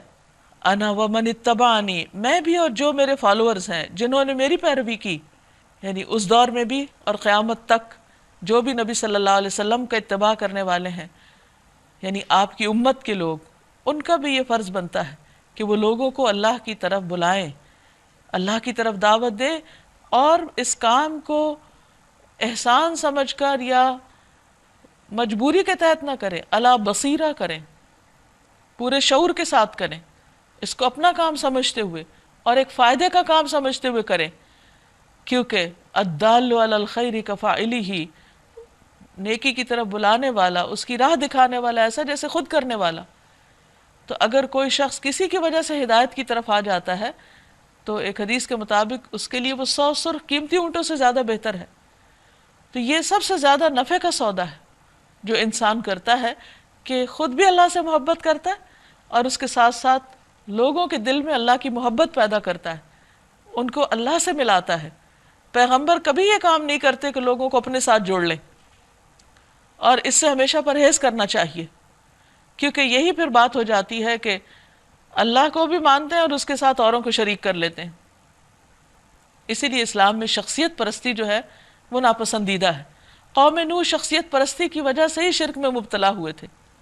ٹھیک ہے، بزرگوں کا احترام کرنا چاہیے، ان کا ادب ہونا چاہیے، ان سے محبت ہونی چاہیے، لیکن بھروسہ صرف اللہ پہ کرنا چاہیے، اور سب سے بڑھ کر اللہ کی محبت دل میں ہونی چاہیے۔ پھر فرمایا وَسُبْحَانَ اللَّهِ، اور پاک ہے اللہ، وَمَا أَنَا مِنَ الْمُشْرِكِينَ، اور میں مشرکین میں سے نہیں ہوں۔ اے محمد صلی اللہ علیہ وسلم، تم سے پہلے ہم نے جو پیغمبر بھیجے تھے وہ سب بھی انسان ہی تھے اور انہی بستیوں کے رہنے والوں میں سے تھے، اور انہی کی طرف ہم وہی بھیجتے رہے۔ پھر کیا یہ لوگ زمین میں چلے پھرے نہیں کہ ان قوموں کا انجام انہیں نظر آتا جو ان سے پہلے گزر چکی ہیں؟ یقیناً آخرت کا گھر ان لوگوں کے لیے اور زیادہ بہتر ہے جنہوں نے پیغمبروں کی بات مان کر تقوی کی روش اختیار کی۔ کیا اب بھی تم لوگ نہ سمجھو گے؟ پہلے پیغمبروں کے ساتھ یہی ہوتا رہا کہ وہ مدتوں لوگوں کو نصیحت کرتے رہے اور لوگوں نے ان کی بھی بات نہیں سنی، تو کوئی بات نہیں، آپ کی بھی یہ نہیں سن رہے تو انہی کے حق میں اچھا نہیں۔ یہاں تک کہ جب پیغمبر لوگوں سے مایوس ہو گئے اور لوگوں نے بھی سمجھ لیا کہ ان سے جھوٹ بولا گیا تھا، تو ہماری مدد یکایک پیغمبروں کو پہنچ گئی، اور پھر جب ایسا موقع آ جاتا ہے تو ہمارا قاعدہ یہ ہے کہ جسے ہم چاہتے ہیں بچا لیتے ہیں، اور مجرموں پر سے تو ہمارا عذاب ٹالا ہی نہیں جا سکتا۔ لَقَدْ قَانَ فِي قَصَصِهِمْ عِبْرَةٌ لِأُولِي الْأَلْبَابِ، اگلے لوگوں کے ان قصوں میں عقل اور ہوش رکھنے والوں کے لیے عبرت ہے۔ جو کچھ قرآن میں بیان کیا جا رہا ہے یہ بناوٹی باتیں نہیں، من گھڑت باتیں نہیں، جھوٹی باتیں نہیں، بلکہ جو کتابیں اس سے پہلے آئی ہوئی ہیں ان کی تصدیق ہے، اور ہر چیز کی تفصیل، یعنی جو انسانی ہدایت اور رہنمائی کے لیے ضروری تھی، اور ایمان لانے والوں کے لیے ہدایت اور رحمت، ہدایت ابتدا میں اور رحمت انتہا میں۔ دنیا میں انسان اس کتاب سے ہدایت لیتا ہے، اور پھر جب ہدایت اختیار کر لیتا ہے تو اللہ تعالیٰ کی رحمت آنے لگتی ہے نتیجے کے طور پر، اور یہ کتاب سبب ہے، ذریعہ ہے اللہ کی رحمت پانے کا۔ لیکن کس کے لیے ہے یہ سب کچھ؟ لقوم یؤمنون، اس قوم کے لیے جو ایمان رکھتی ہو۔ سورۃ الرعد، بسم اللہ الرحمن الرحیم، شروع اللہ کے نام سے جو بے انتہا مہربان نہایت رحم فرمانے والا ہے۔ الف لام میم را، الف لام میم را، تلک آیات الکتاب، یہ کتاب الہی کی آیات ہیں۔ والذی انزل الیک من ربک الحق، اور جو کچھ تمہارے رب کی طرف سے تم پر نازل کیا گیا ہے وہ عین حق ہے، بالکل سچ ہے۔ ولکن اکثر الناس لا یؤمنون، مگر اکثر لوگ ایمان نہیں لاتے، وہ اس حق کو تسلیم نہیں کرتے، اس کو سچ نہیں سمجھتے۔ لیکن ایسا کرنے میں نقصان کس کا ہے؟ بتانے والے کا نہیں، انکار کرنے والوں کا۔ اللہ الذی رفع السماوات بغیر عمد ترونہا، وہ اللہ ہی ہے جس نے آسمانوں کو ایسے سہاروں کے بغیر قائم کیا جو تم کو نظر آتے ہوں۔ اور یہ بات اب تحقیقات سے بھی سامنے آئی ہے کہ جتنے بھی ستارے سیارے ہیں وہ باہم ایک غیر مرئی نظر نہ آنے والی قوت کے ذریعے تھامے ہوئے ہیں یا روک میں ہیں۔ اگر وہ ان سین پاور اس کو ہم مانتے ہیں تو جس نے یہ سب کچھ بنایا ہے اگر وہ ان سین ہے تو اس کو کیوں نہیں مانتے؟ ثم استوى على العرش وسخر الشمس والقمر، پھر وہ عرش پر مستوی ہوا، عرش پر استوا فرمایا، اور اس نے سورج اور چاند کو مسخر کیا، قانون اور ضابطے کا پابند کیا۔ کل یجری لاجل مسمی، سارے کے سارے ایک وقت مقرر تک کے لیے چل رہے ہیں۔ ایک وقت آئے گا کہ ان کی یہ رفتار اور ان کی یہ چال ٹھہر جائے گی، ختم ہو جائے گی۔ یدبر الامر یفصل الآیات، وہ معاملات کی تدبیر کرتا ہے، آیات کو کھول کھول کے بیان کرتا ہے۔ لعلکم بلقاء ربکم توقنون، تاکہ تم اپنے رب کی ملاقات پر یقین کرو کہ ایک دن اس کے سامنے اسی طرح تمہیں بھی جا ٹھہرنا ہے۔ یعنی ان ساری نشانیوں سے انسان کو جو سبق سیکھنا ہے وہ کیا؟ کہ ایک دن اپنے رب سے ملاقات کرنا ہوگی۔ وَهُوَ الَّذِي مَدَّ الْأَرْضَ وَجَعَلَ فِيهَا رَوَاسِيَ وَأَنْهَارًا، وہی ہے جس نے یہ زمین پھیلا رکھی ہے، اس میں پہاڑوں کے کھونٹے گاڑ دیے اور دریا بہا دیے، اسی نے ہر طرح کے پھلوں کے جوڑے پیدا کیے۔ وہی دن پر رات طاری کرتا ہے۔ ان ساری چیزوں میں بڑی نشانیاں ہیں ان لوگوں کے لیے جو غور و فکر سے کام لیتے ہیں۔ اور دیکھو زمین میں الگ الگ خطے پائے جاتے ہیں جو ایک دوسرے سے متصل واقع ہیں، یعنی ساتھ ساتھ ہیں، اور وہ سارے خطے الگ مزاج کے مالک ہیں۔ کہیں کچھ اگتا ہے، کہیں اگتا ہی نہیں ہے، کہیں بڑے بڑے درخت اگتے ہیں اور کہیں گھاس اگتی ہے۔ تو حیران کن حد تک زمین کی خاصیتیں ہمارے سامنے نظر آتی ہیں، اور بعض مفسرین نے اس سے معنی یہ لیا ہے کہ اسی طرح انسان ایک جگہ پر رہتے ہیں، ایک ماں باپ کی اولاد ہوتے ہیں، لیکن ان کی خاص خصوصیات اور ان کی عادات اور ان کے مزاج بالکل مختلف ہوتے ہیں۔ کچھ لوگ ایک ہی ماحول میں رہ کے بہت کچھ کر جاتے ہیں اور کچھ لوگ ان مواقع سے کچھ بھی فائدہ نہیں اٹھاتے۔ انگور کے باغ ہیں، کھیتیاں ہیں، کھجور کے درخت ہیں جن میں کچھ اکہرے ہیں، کچھ دوہرے، یعنی جڑ سے ایک شاخ ایک تنا نکلا اور کچھ سے دو۔ سب کو ایک ہی پانی سیراب کرتا ہے، یعنی مواقع سب کو ایکولی ملے ہوئے ہیں، لیکن ہم مزے میں کسی کو بہتر بنا دیتے ہیں اور کسی کو کم تر، یعنی اس کے باوجود فرق رہ جاتا ہے۔ آپ نے دیکھا ہوگا اگر آپ جیسے سبزی اگتی ہے تو اگر آپ غور کریں تو آپ بیج ڈالتے ہیں، اس سے ایک منا سا پودا نکلتا ہے، پھر وہ ایک بیل بنتی ہے، اور ساتھ ساتھ سبزی اترتی جاتی ہے، ساتھ ساتھ بیل بڑھتی جاتی ہے، پھر اس پر نئی سبزی لگتی ہے۔ کچھ سبزیاں پہلے اتارتے ہیں، کچھ بعد میں اتارتے ہیں، پھر اسی طرح ایک ہی درخت پر پھل لگتے ہیں، کچھ میٹھے ہوتے ہیں، جلدی پک جاتے ہیں، کچھ نہیں پکتے۔ تو یہ سارا انتظام کس نے رکھا؟ اگر ایسا ہوتا کہ سارے ایک مشینی انداز میں ایک ہی دن پک جاتے اور سارا پھل ایک ہی دن اتارنا ہوتا تو انسان کس طرح اس کو استعمال کر سکتا تھا؟ اب تو خیر ان کو پروسیس کر کے مختلف چیزیں بنا لی جاتی ہیں، لیکن ایک وقت تھا انسان کے پاس ان چیزوں کے سٹوریج کا کوئی طریقہ نہیں تھا. تو اس میں اللہ سبحانہ و تعالیٰ گریجولی اینڈ سلولی ایک کے بعد ایک نعمت انسان کو دیتے چلے جاتے ہیں، ان کو آہستہ آہستہ گرو کرتے چلے جاتے ہیں.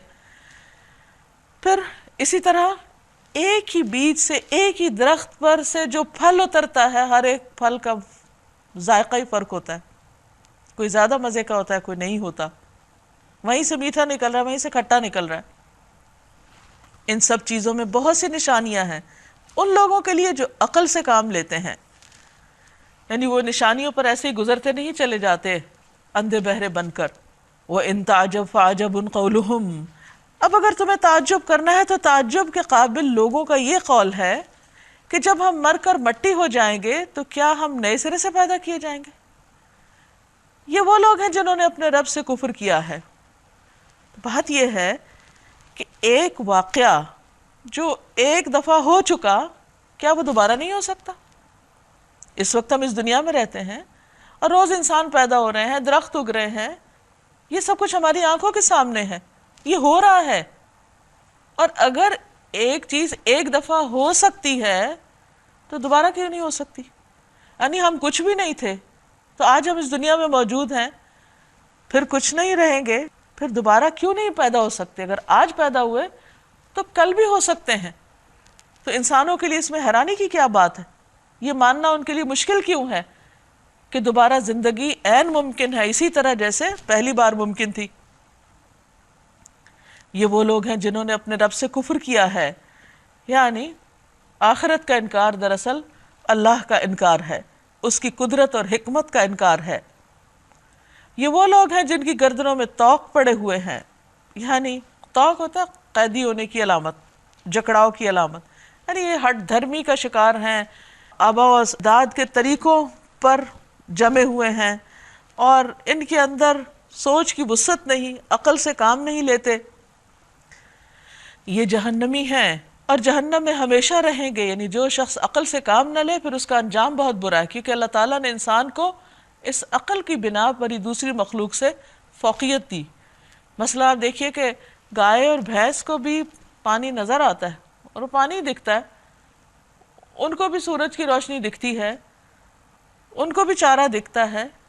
لیکن ایک انسان جب دیکھتا ہے تو وہ بھینس کی نظر سے نہیں دیکھتا. اگر وہ بس یہی دیکھتا کہ پانی پینے کی چیز ہے یا چارہ کھانے کی چیز ہے یا یہ روشنی بس انجوائے کرنے کی چیز ہے، یعنی صرف خواہشات کے لیول پر ان چیزوں کو دیکھتا ہے، تو پھر اس میں اور بھینس کی زندگی میں کیا فرق ہوا؟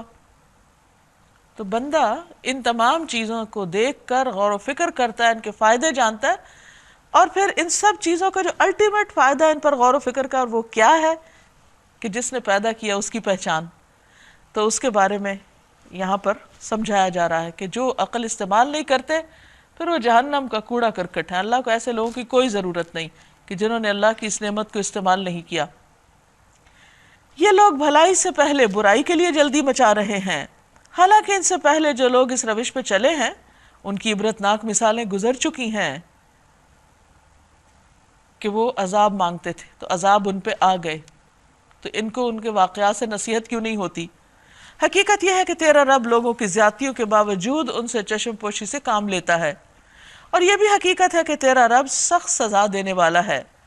یہ لوگ جنہوں نے تمہاری بات ماننے سے انکار کر دیا ہے کہتے ہیں کہ اس شخص پر اس کے رب کی طرف سے کوئی نشانی کیوں نہ اتری.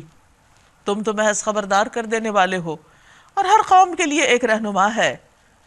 رسول اللہ صلی اللہ علیہ وسلم نے فرمایا، بے شک اللہ تعالیٰ ہر 100 سال کے پورے ہونے پر امت کی رہنمائی کے لیے ایک آدمی بھیجتا ہے جو اس امت کے لیے اس کے دین کی تجدید کرتا ہے.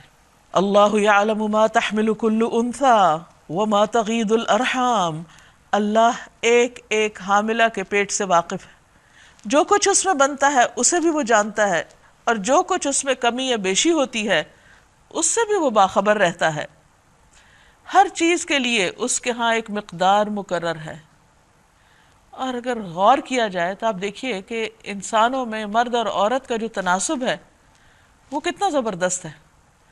کون رہنمائی کرتا ہے ماں کے پیٹ میں کہ تم لڑکا بنو گے یا لڑکی بنو گے؟ حتیٰ کہ بعض اوقات تاریخ میں بھی دیکھا گیا کہ جن قوموں میں لڑائیوں جنگوں کی وجہ سے ایک بڑی تعداد مردوں کی ختم ہو گئی تو کچھ ہی عرصے کے بعد ان کا وہ تناسب واپس آ گیا. یہ مقدار اور اس کا تناسب، یہ سب کچھ کون پلان کرتا ہے؟ یہ کیسے ہو جاتا ہے؟ کسی بھی فیکٹری میں سپلائی ڈیمانڈ کے مطابق ہوتی ہے، تو یہ تناسب کون قائم کرتا ہے کہ ماں کے پیٹ میں جو فیکٹری لگی ہوئی ہے انسان بنانے کی، وہ وہی سپلائی کرے جو اس وقت کی ڈیمانڈ ہے؟ یہ سب کچھ اللہ سبحانہ وتعالیٰ کی کیلکولیشن، اس کا اندازہ، اس کی پلاننگ، اس کی تدبیر ہے. یہ اس کا قائم کردہ نظام ہے. لہٰذا تم اس کے بغیر کیسے اپنی زندگی کو درست گزار سکتے ہو؟ وہ پوشیدہ اور ظاہر ہر چیز کا عالم ہے. وہ بزرگ ہے اور ہر حال میں بالا تر رہنے والا. تم میں سے کوئی شخص خاص زور سے بات کرے یا آہستہ چپکے سے سرگوشی، کوئی رات کی تاریکی میں چھپا ہو یا دن کی روشنی میں چل رہا ہو، اس کے لیے سب یکساں ہیں. ہر شخص کے آگے اور پیچھے اس کے مقرر کیے ہوئے نگران لگے ہوئے ہیں، فرشتے جو اللہ کے حکم سے اس کی دیکھ بھال کر رہے ہیں، یعنی اس کی حفاظت کرتے ہیں. کہتے ہیں آنکھ کی حفاظت کے لیے الگ فرشتے ہیں، اور ویسے بھی مومن کے ساتھ فرشتے ہوتے ہیں جو الگ اس وقت ہوتے ہیں جب وہ بے لباس ہو جاتا ہے. حقیقت یہ ہے کہ اللہ کسی قوم کے حال کو نہیں بدلتا جب تک وہ خود اپنے اوصاف کو نہیں بدل دیتی. اگر اچھی حالت میں ہے تو وہ اچھی حالت میں رہے گی، الا یہ کہ ان کے اخلاق برے ہو جائیں. جب ان کے اخلاق برے ہوتے ہیں تو پھر ان کا حال بدل جاتا ہے. اسی طرح جو قوم بری حالت میں ہے، مصیبت میں ہے، اس میں بھی تبدیلی نہیں ہو سکتی جب تک ان کے اخلاق اچھے نہ. جب ان کی اپنی عادات اچھی ہوں گی تو اوورآل حالات خود بخود اچھے ہو جائیں گے. یہ اللہ کا ایک قانون ہے، اور یہ قانون بدلتا نہیں، انسانوں کو ہی بدلنا ہوگا. اور جب اللہ کسی قوم کی شامت لانے کا فیصلہ کر لے تو پھر وہ کسی کے ٹالے نہیں ٹل سکتی. نہ اللہ کے مقابلے میں ایسی قوم کا کوئی حامی و مددگار ہو سکتا ہے. هو الذی یریکم البرق خوفا وطمعا وینشئ السحاب الثقال. وہی ہے جو تمہارے سامنے بجلیاں چمکاتا ہے، جنہیں دیکھ کر تمہیں اندیشے بھی لاحق ہوتے ہیں اور امیدیں بھی بنتی ہیں. وہی ہے جو پانی سے لدے ہوئے بادل اٹھاتا ہے.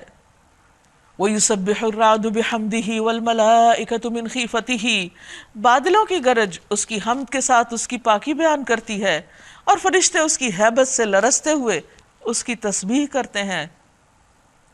یہ رات کے بارے میں حدیث میں آتا ہے کہ یہ ایک فرشتے کا نام ہے جو بادلوں کو ہانکتا ہے اور انہیں ایک خاص سمت میں لے جانے کے لیے ڈانٹتا ہے. نبی صلی اللہ علیہ وسلم نے اس کی وضاحت میں فرمایا، رعد فرشتوں میں سے ایک فرشتہ ہے جس کے ذمہ بادلوں کے معاملات ہیں. اس کے ہاتھوں میں آگ کی تلوار یا کوڑا ہوتا ہے جس سے وہ بادلوں کو اللہ کی مشیت کے مطابق ہانکتا ہے. وہ کہنے لگے، تو پھر یہ آواز جو ہم سنتے ہیں یہ کس کی ہے؟ آپ صلی اللہ علیہ وسلم نے فرمایا، یہ اس کی ڈانٹ ہے. وہ بادلوں کو ڈانٹتا ہے یہاں تک کہ وہ وہاں پہنچ جائیں جہاں اس نے حکم دیا ہے. وہ کڑکتی ہوئی بجلیوں کو بھیجتا ہے اور بسا اوقات انہیں جس پر چاہتا ہے عین اس حالت میں گرا دیتا ہے جب لوگ اللہ کے بارے میں جھگڑ رہے ہوتے ہیں. فی الواقع اس کی چال بہت زبردست ہے. اسی کو پکارنا برحق ہے، یعنی اپنی حاجتوں میں، مصیبتوں میں، تکلیفوں میں، غموں میں، دکھوں میں، پریشانیوں میں، بیماریوں میں صرف اور صرف اللہ ہی کو پکارنا چاہیے. کیونکہ ہر نماز میں ہاتھ باندھ کے ہم یہ وعدہ کرتے ہیں کہ ایاک نعبد و ایاک نستعین، صرف تیری ہم عبادت کرتے ہیں اور صرف تجھی سے ہم مدد چاہتے ہیں یا چاہیں گے، ہم کسی اور کی طرف رخ نہیں کریں گے. اور اللہ کو چھوڑ کر کسی اور کو پکارنا یہ شرک میں آ جاتا ہے. اور اللہ سبحانہ وتعالیٰ کے ہاں ایسے عمل پر ایک تو یہ کہ کوئی فائدہ نہیں، کچھ ملنا نہیں ان کو، اس کے برعکس ایسا کرنے والوں کے لیے سخت عذاب کی بھی وعید ہے. کیونکہ اللہ تعالیٰ سارے گناہ معاف کر دے گا لیکن شرک کا گناہ معاف نہیں کرے گا. اس کی غیرت کو یہ بات گوارا نہیں کہ بنانے والا وہ، دینے والا وہ، اور بندے اس کو چھوڑ کر کسی اور کے در پر جھکے، کسی اور کے آگے ہاتھ پھیلائیں اور کسی اور کے بارے میں یہ سمجھے کہ وہ بھی اللہ کی طرح مدد کر سکتا ہے اور وہ بھی کچھ دے سکتا ہے. ہرگز بھی نہیں. لہو دعوت الحق، اسی کو پکارنا حق ہے. رہی وہ ہستیاں جنہیں اس کو چھوڑ کر یہ لوگ پکارتے ہیں، وہ ان کی دعاؤں کا کوئی جواب نہیں دے سکتی۔ انہیں پکارنا تو ایسا ہے جیسے کوئی شخص پانی کی طرف ہاتھ پھیلا کر اس سے درخواست کرے کہ تو میرے منہ تک پہنچ جا۔ مثلا اگر ایک شخص دریا کے کنارے بھی بیٹھا ہو اور اس سے یہ بولے جائے کہ پانی میرے منہ پہ آ جاؤ، میرے منہ میں آ جاؤ، میرے منہ میں آ جاؤ، میرے منہ میں آ جاؤ، پانی نہیں آئے گا۔ یعنی اگر کوئی شخص پانی سے دعا کرتا ہے کہ پانی تم میرے منہ میں آ جاؤ، پانی نے کچھ نہیں کرنا، وہ تو بہتا جائے گا، وہ ایک طرف سے آئے گا دوسری طرف نکلتا جائے گا، کیونکہ وہ نہ سنتا ہے اور نہ ہی وہ اپنی مرضی سے کچھ کرتا ہے۔ اسی طرح اگر انسان اس کی طرف بھی ہاتھ پھیلائے اور کہے کہ آ جاؤ آ جاؤ آ جاؤ، وہ نہیں آئے گا، کیونکہ وہ اس کام کے لیے نہیں ہے کہ وہ بندوں کی مرضی کے تابع ہو یا بندوں کی پکار سنے۔ اسی طرح کافروں کی دعائیں بھی کچھ نہیں، یعنی اللہ کو چھوڑ کر کسی بت کے سامنے، کسی انسان کے سامنے، کسی کے آگے بھی جب وہ جھکتے ہیں یا اس کے آگے ہاتھ پھیلاتے ہیں یا اس سے مراد مانتے ہیں، فرمایا وہاں ان کے پاس کچھ اختیار ہی نہیں، انہوں نے نہ کچھ بنایا نہ وہ کسی چیز کے مالک، وہ کیا کر سکتے ہیں؟ تو یہ سب کچھ کیا ہے؟ وَمَا دُعَاءُ الْكَافِرِينَ إِلَّا فِي ضَلَالٍ۔ اسی طرح کافروں کی دعائیں بھی کچھ نہیں مگر ایک تیر بے ہدف، ایسی جگہ تیر پھینک رہے ہیں جہاں آگے کچھ بھی نہیں، یعنی ہوا میں تیر چھوڑ رہے ہیں۔ وہ تو اللہ ہی ہے جس کو زمین و آسمان کی ہر چیز کرہن سجدہ کر رہی ہے۔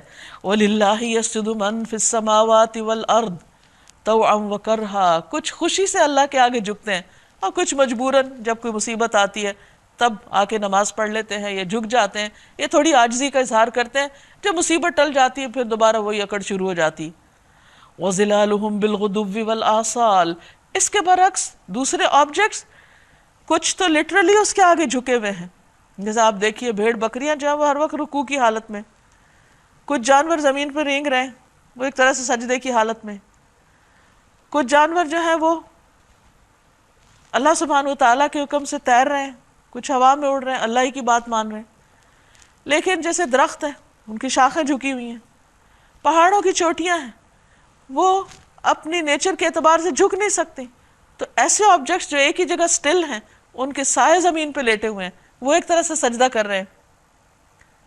تو کائنات کی ایک ایک چیز مسلمان ہے، ایک ایک چیز اللہ کی فرما بردار ہے، وہ وہی کام کر رہی ہے جس کا اللہ نے ان کو حکم دیا۔ ہوا کو اگر چلنے کا حکم دیا جس جس جگہ کی طرف، تو وہ اس کے علاوہ کچھ اور نہیں کرنے لگتی، وہ ضد لگا کے بیٹھ نہیں جاتی کہ نہیں آج میری یہ بات مانی جائے تو میں چلوں گی، جیسے انسان کرتے ہیں۔ ہاں ایک انسان ایسی ناشکری مخلوق ہے کہ جس کے لیے ساری کائنات خدمت میں لگی ہے وہی اپنے رب کو بھول جاتی۔ تو اس لیے ہم سب کو اپنے رویوں پر غور کرنا چاہیے۔ ان سے پوچھو آسمان و زمین کا رب کون ہے؟ کہو اللہ۔ پھر ان سے کہو جب حقیقت یہ ہے تو کیا تم نے اسے چھوڑ کر ایسے معبودوں کو اپنا کارساز ٹھہرا لیا جو خود بھی اپنے لیے کسی نفع نقصان کا اختیار نہیں رکھتے؟ قل هل يستوي الاعمى والبصير۔ کہو کیا اندھا اور آنکھوں والا دونوں برابر ہو سکتے ہیں؟ یعنی دیکھنے والا وہ ہے جس کو کائنات کی نشانیاں نظر آ رہی ہیں، اور اندھا کون ہے کہ جو ان سب چیزوں کی طرف سے غافل ہے، اس نے آنکھیں بند کی ہوئی ہیں۔ ام هل تستوي الظلمات والنور۔ کیا روشنی اور تاریکیاں یکساں ہوتی ہیں؟ یعنی روشنی سے مراد علم حق ہے، نور ہے، قرآن کی روشنی ہے، اور اندھیرے کیا ہے؟ جہالت کے اندھیرے، تاریکیاں۔ یعنی ایک شخص کا علم رکھنا، معرفت رکھنا اور نہ رکھنا برابر نہیں ہوا کرتا۔ اور اگر ایسا نہیں تو کیا ان کے ٹھہرائے ہوئے شریکوں نے بھی اللہ کی طرح کچھ پیدا کیا کہ اس کی وجہ سے ان پر تخلیق کا معاملہ مشتبہ ہو گیا ہے؟ یہ پتہ نہیں چلتا کہ کون سا اللہ کا اور کون سا کسی اور کا، کوئی اور خالق ہے ہی کوئی نہیں۔ قل اللہ خالق کل شیء وہو الواحد القہار۔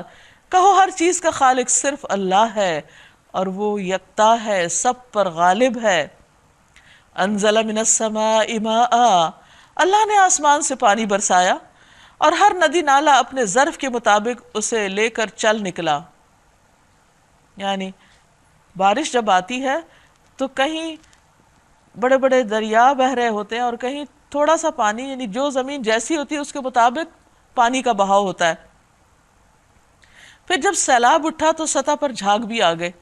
ایسے ہی جھاگ ان دھاتوں پر بھی اٹھتے ہیں جنہیں زیور اور برتن وغیرہ بنانے کے لیے پگھلایا جاتا ہے۔ اسی مثال سے اللہ حق اور باطل کے معاملے کو واضح کرتا ہے۔ جو جھاگ ہے وہ اڑ جایا کرتا ہے، اور جو چیز انسانوں کے لیے نفع مند ہے وہ زمین میں ٹھہر جاتی ہے۔ اس طرح اللہ تعالیٰ مثالوں سے اپنی بات سمجھاتا ہے۔ اب اس میں دو مثالیں دی گئیں، دو چیزیں بتائی گئیں۔ جب بارش برستی ہے تو پانی جہاں اکٹھا ہوتا ہے وہاں زمین کی گھاس پھوس وغیرہ اوپر اٹھ کے آ جاتی ہے، اور جب تیزی سے بہتا ہے تو جھاگ بھی پیدا ہو جاتی۔ اسی طرح برتن بنانے کے لیے جب لوہا پیتل وغیرہ پگھلایا جاتا ہے تو اس میں بھی جو میل کچیل ہوتی ہے وہ اوپر آ جاتی۔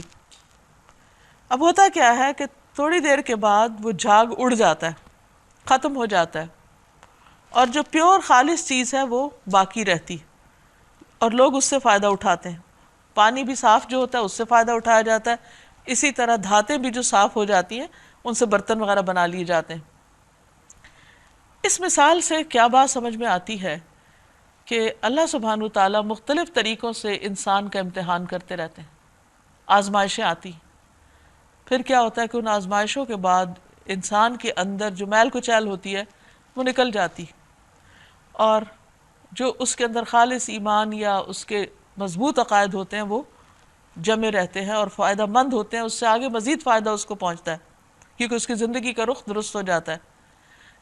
اور پھر یہ قاعدہ سمجھایا گیا کہ جو نفع مند چیز ہوتی ہے وہ زمین پر قرار پاتی ہے، ٹکتی، یعنی جو حق بات ہوتی ہے، جو سچی اور خالص بات ہوتی ہے، جو نیک عمل ہوتا ہے، جو صحیح عقائد ہوتے ہیں، یا جو اچھا انسان ہوتا ہے، جو آزمائشوں کی بھٹی سے گزر گزر کر بالکل خالص نتھر کر صاف ہو چکا ہوتا ہے، پھر وہ زمین میں استقامت اختیار کرتا ہے، جم جاتا ہے، ہدایت پر خود بھی ہوتا ہے اور دوسروں کو بھی فائدہ پہنچاتا ہے۔ لیکن جو بیکار چیزیں ہوتی ہیں وہ بہت جلد اپنا وجود کھو دیتی ہیں۔ تو کسی بھی امتحان یا آزمائش پر ایک تو انسان کو پریشان نہیں ہونا چاہیے کہ وہ انسان کو بہتر انسان بنانے کے لیے آتی، اور دوسری طرف یہ کہ کوئی انسان انڈیویجولی یا کوئی قوم اسی وقت دنیا میں اپنے قدم جما سکتی ہے جب وہ لوگوں کے لیے فائدہ مند ہو، جب وہ دوسروں کو فائدہ پہنچانے والے ہوں۔ جو قومیں صرف ہاتھ پھیلاتی ہیں اور صرف لینے والی ہوتی ہیں اور دوسروں کی محنت سے کھانے والی ہوتی ہیں، وہ دنیا میں نہ عزت پاتی ہیں اور نہ ہی ان کی کوئی قدر و قیمت ہوتی ہے، نہ ان کی کوئی عزت ہوتی ہے، نہ ان کا کوئی مقام ہوتا ہے۔ ایسے لوگوں کے لیے ذلت کے سوا کچھ نہیں۔ تو یہ ہمیں ڈیسائیڈ کرنا ہے کہ ہم اپنے اندر کی گندگیوں کو، جھاگ کو، ہلکے پن کو، شیلونیس کو اپنے سے دور کریں اور لوگوں کے فائدے کے بن جائیں، تاکہ دنیا میں بھی اور آخرت میں بھی اللہ کے ہاں مقام پائیں۔ کذالک یضرب اللہ الامثال، اسی طرح اللہ مثالوں سے اپنی باتیں سمجھاتا ہے۔ للذین استجابوا لربہم الحسنی، جن لوگوں نے اپنے رب کی دعوت قبول کر لی ان کے لیے بھلائی ہے، اور جنہوں نے اسے قبول نہ کیا، اگر زمین کی ساری دولت کے بھی مالک ہوں اور اتنی ہی اور فراہم کر لیں تو وہ خدا کی پکڑ سے بچنے کے لیے اس سب کو فدیے میں دے ڈالنے پر تیار ہو جائیں گے۔ یہ وہ لوگ ہیں جن سے بری طرح حساب لیا جائے گا، اور ان کا ٹھکانہ جہنم ہے جو بہت ہی برا ٹھکانہ ہے۔ یعنی اچھا کرنے والوں کے لیے اچھائی، اور جو اللہ کی بات نہ مانے ان کے لیے سخت قسم کی سزا۔ یہ اب ہم پر ڈیپینڈ کرتا ہے کہ ہم کس چیز کو اختیار کرتے ہیں، ماننے اور نہ ماننے میں بہت بڑا فرق ہے۔ افمن یعلم انما انزل الیک من ربک الحق کمن هو اعمی، بھلا یہ کس طرح ممکن ہے کہ وہ شخص جو تمہارے رب کی اس کتاب کو جو اس نے تم پر نازل کی ہے حق جانتا ہے، یعنی مان لیتا ہے، اور وہ شخص جو اس کی حقیقت کی طرف سے اندھا ہے، اس کو مانتا ہی نہیں، پڑھتا ہی نہیں، سمجھتا ہی نہیں، کیا دونوں یکساں ہو جائیں گے؟ نصیحت تو دانش مند لوگ ہی قبول کرتے ہیں، یعنی بات وہی مانتے ہیں، عمل وہی بدلتے ہیں جو عقل مند ہوتے ہیں، اور ان کا طرز عمل یہ ہوتا ہے کہ اللہ کے ساتھ اپنے عہد کو پورا کرتے ہیں۔ یہ ماننے کی سب سے پہلی علامت ہے۔ اسے مضبوط باندھنے کے بعد اسے توڑ نہیں ڈالتے۔ ان کی روش یہ ہوتی ہے کہ اللہ نے جن جن رشتوں کو برقرار رکھنے کا حکم دیا انہیں برقرار رکھتے ہیں، ان تعلقات کو قائم کرتے ہیں، اپنی مرضی سے اس میں گڑبڑ نہیں کرتے، اپنے رب سے ڈرتے ہیں اور اس بات کا خوف رکھتے ہیں کہ کہیں ان سے بری طرح حساب نہ لیا جائے، کیونکہ صلہ رحمی جو ہے وہ انسان کی زندگی میں بھی اضافہ کرتی ہے، اس کے رزق میں بھی اضافہ کرتی، جیسا کہ ایک حدیث میں آتا ہے۔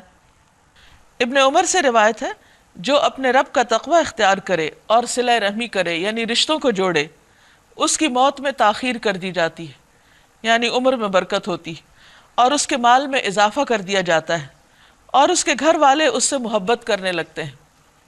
ابو ہریرہ رضی اللہ عنہ سے روایت ہے کہ رسول اللہ صلی اللہ علیہ وسلم نے فرمایا، جو شخص صلہ رحمی کے لیے جتنا عطیہ دیتا ہے اللہ اس کے مال میں اتنا ہی اضافہ کرتا ہے، یعنی انسان جب اپنے رشتہ داروں پر خرچ کرتا ہے تو اللہ تعالیٰ اس کے مال میں اور برکت دیتا ہے۔ ان کا حال یہ ہوتا ہے کہ اپنے رب کی رضا کے لیے صبر سے کام لیتے ہیں، یعنی بندوں سے کوئی تکلیف پہنچ جائے، نفس کے کچھ ایسے وسوسے ہوں، مالی نقصان ہو یا کچھ بھی، تو اپنے رب کی خوشی کے لیے، اس کو راضی رکھنے کے لیے صبر کر جاتے، کوئی شکوہ نہیں کرتے، کوئی منفی طریقہ اختیار نہیں کرتے، نماز قائم کرتے ہیں، ہمارے دیے ہوئے رزق میں سے علانیہ اور پوشیدہ خرچ کرتے ہیں، یعنی اللہ سے ناراض ہو کے نہیں بیٹھ جاتے بلکہ آئندہ بھی خیر و بھلائی کے کام کرتے رہتے ہیں، اور برائی کو بھلائی سے دفع کرتے ہیں، یعنی بدی کے مقابلے میں بدی نہیں کرتے بلکہ نیکی کرتے ہیں، شر کا مقابلہ شر سے نہیں خیر سے کرتے ہیں۔ اور نبی صلی اللہ علیہ وسلم نے اس پر تلقین بھی کی ہے کہ لوگوں تم اپنے طرز عمل کو دوسروں کے طرز عمل کا تابع نہ کرو، یعنی اپنا ریموٹ کنٹرول ان کے ہاتھ میں مت دو، اور یہ مت کہو کہ اگر لوگ اچھا کریں گے تو ہم بھی اچھے کریں گے، اور اگر لوگ ظلم کریں گے تو ہم بھی ظلم کریں گے، نہیں، تم اپنے نفس کو ایک قاعدے کا پابند بناؤ، لوگ نیکی کریں تو تم نیکی کرو، اگر لوگ بدسلوکی کریں تو تم ظلم نہ کرو، یعنی تم اچھا کرو۔ رسول اللہ صلی اللہ علیہ وسلم نے فرمایا، جب تم برائی کا ارتکاب کر بیٹھو تو اس کے ساتھ ہی نیکی کر لینا تاکہ برائی کا اثر زائل ہو جائے۔ چھپی ہوئی برائی کے بدلے نیکی بھی چھپی ہوئی کی جائے گی، اور اعلانیہ برائی کے بدلے نیکی بھی اعلانیہ کی جائے گی، یعنی ایک قاعدہ ہے، ایک طریقہ ہے۔ آخرت کا گھر انہی لوگوں کے لیے ہے، یعنی ایسے باغ جو ان کی ابدی قیام گاہ ہوں گے، وہ خود بھی ان میں داخل ہوں گے، ان کے آباء و اجداد اور ان کی بیویوں اور ان کی اولاد میں سے جو جو نیک ہیں وہ بھی ان کے ساتھ وہاں جائیں گے۔ بہترین مقام، ملائکہ ہر طرف سے ان کے استقبال کے لیے آئیں گے۔ اب دیکھیے، جیسے آپ کہیں مہمان جاتے ہیں تو آپ کا جتنا اچھا استقبال کیا جاتا ہے اتنے ہی خوش ہوتے ہیں، تو ایسے لوگ جو رب کے پیارے ہوں گے، جنت میں فرشتے ان کا استقبال کریں گے جو بھی اپنی فیملیز کے ساتھ جا رہے ہوں گے، اور ان سے کہیں گے تم پر سلامتی ہے، تم نے دنیا میں جس طرح صبر سے کام لیا اس کی وجہ سے آج تم اس کے مستحق ہوئے ہو۔ تو جتنی بڑی آزمائش ہوتی ہے اس کے لیے اتنا بڑا صبر چاہیے ہوتا ہے، اور اس کے لیے اتنا ہی بڑا اجر ہوتا ہے کہ اللہ کی ساری مخلوق انسان کے لیے دعائیں کرتی ہے اور انسان کے لیے خوشی کا اظہار کرتی ہے، اس کا استقبال کرتی ہے۔ بس کیا ہی خوب یہ آخرت کا گھر ہے، یعنی آخرت کا گھر ہی دراصل بہترین گھر ہے۔ رہے وہ لوگ، اب اس کے برعکس دوسرا کردار بتایا جا رہا ہے اور ان کا انجام، جو اللہ کے عہد کو مضبوط باندھ لینے کے بعد توڑ ڈالتے ہیں، وعدے پورے نہیں کرتے، جو ان رشتوں کو کاٹتے ہیں جنہیں اللہ نے جوڑنے کا حکم دیا، جیسے خون کے رشتے ہیں، سسرال کے رشتے ہیں، اور جو زمین میں فساد پھیلاتے ہیں، لعنت کے مستحق ہیں وہ، اور ان کے لیے آخرت میں بہت برا ٹھکانہ ہے۔ اللہ جس کو چاہتا ہے رزق کی فراخی بخشتا ہے، جسے چاہتا ہے نپات اللہ رزق دیتا ہے، یعنی اللہ کی تقسیم ہے، اس میں ناراض ہونے کی ضرورت نہیں۔ وَفَرِحُوا بِالْحَيَاةِ الدُّنْيَا، یہ لوگ دنیا کی زندگی میں مگن ہیں، حالانکہ دنیا کی زندگی آخرت کے مقابلے میں ایک متاع قلیل کے سوا کچھ بھی نہیں۔ وہاں جا کے انسان کہے گا ہے یہ تھی وہ دنیا جس کے لیے میں رو رہا تھا، اس کی تو کوئی حقیقت بھی نہیں۔ پوری دنیا بھی اگر سونے سے بھر دی جائے تو قیامت کے دن انسان کو عذاب سے نہیں بچا سکتی، تو کوئی ویلیو ہی نہیں وہاں اس دنیا کی۔ تو انسان اگر اپنی آخرت کے لیے چیزیں جمع کرا دیتا ہے، بھجوا دیتا ہے، یا دنیا میں کوئی نقصان ہو جاتا ہے اور صبر کر کے اس کا اجر وہاں چاہتا ہے، تو یہ ہے نفع کا سودا۔ وَيَقُولُ الَّذِينَ كَفَرُوا، یہ لوگ جنہوں نے انکار کیا کہتے ہیں اس شخص پر اس کے رب کی طرف سے کوئی نشانی کیوں نہیں اتری؟ کہو اللہ جسے چاہتا ہے گمراہ کرتا ہے، اور وہ اپنی طرف آنے کا راستہ اسی کو دکھاتا ہے جو اس کی طرف رجوع کرے۔ عام طور پر لوگ کہتے ہیں کہ اللہ نہ ہدایت دے تو ہم کیا کریں؟ یہاں اللہ تعالیٰ نے واضح کر دیا کہ جو ہدایت چاہے گا اس کو میں ہدایت دوں گا۔ دیکھنے کی ضرورت یہ ہے کہ ہماری طلب کیا ہے۔ کون ہیں یہ لوگ جن کو ہدایت ملتی ہے؟ الذین آمنوا وتطمئن قلوبہم بذکر اللہ، یہ وہ لوگ ہیں جو ایمان لائے اور ان کے دلوں کو اللہ کی یاد سے اطمینان ملتا ہے۔ دکھ، صدمہ، تکلیف، نقصان کتنا بھی بڑا ہو، لیکن اللہ کی یاد سے سب اطمینان آ جاتا ہے، سکون آ جاتا ہے۔ الا، خبردار، سن لو، یاد رکھو، بذکر اللہ تطمئن القلوب، اللہ کی یاد سے دلوں کو اطمینان نصیب ہوتا ہے۔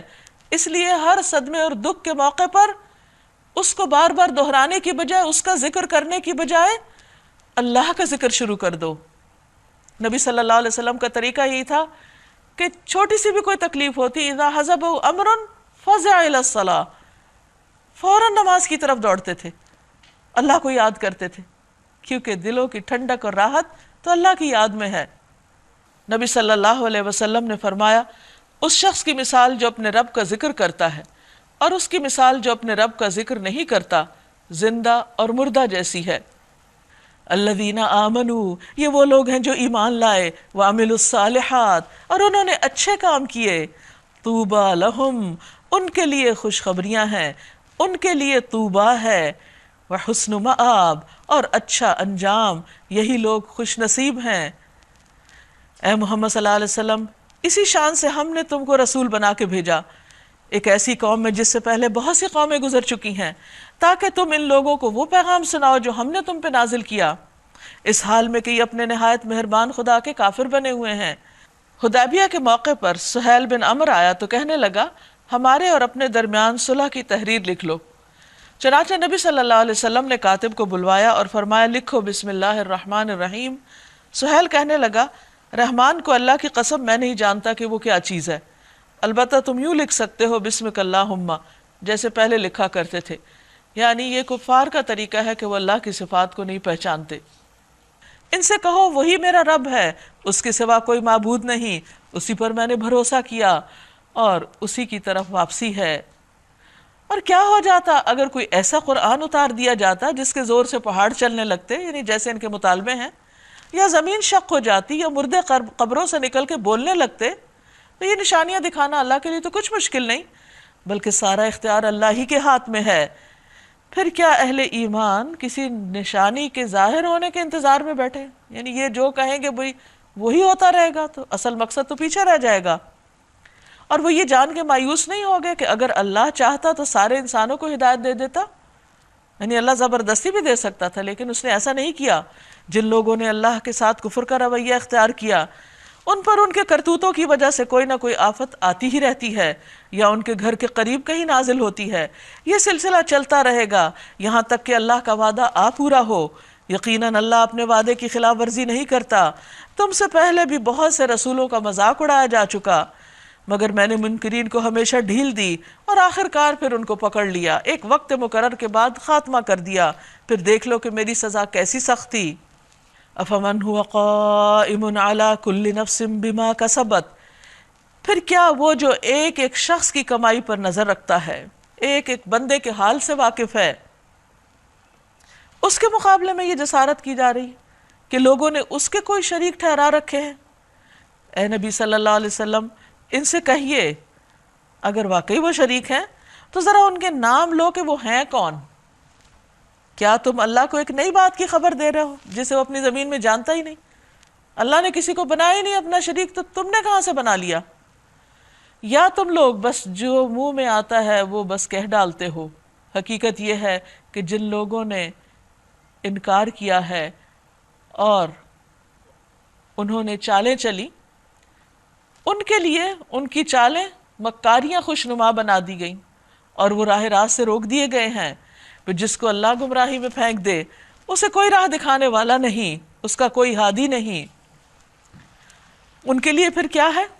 یعنی جو اللہ کی بات نہ مانے، تعویلیں کرے، بہانے کرے اور کچھ سے کچھ مفہوم پہنا دے اللہ کے احکامات کو، تو پھر ان کو کوئی ہدایت نہیں دے سکتا، کیونکہ ان کی نیتیں اور ارادے ہی خراب ہیں۔ ایسے لوگوں کا انجام کیا ہے؟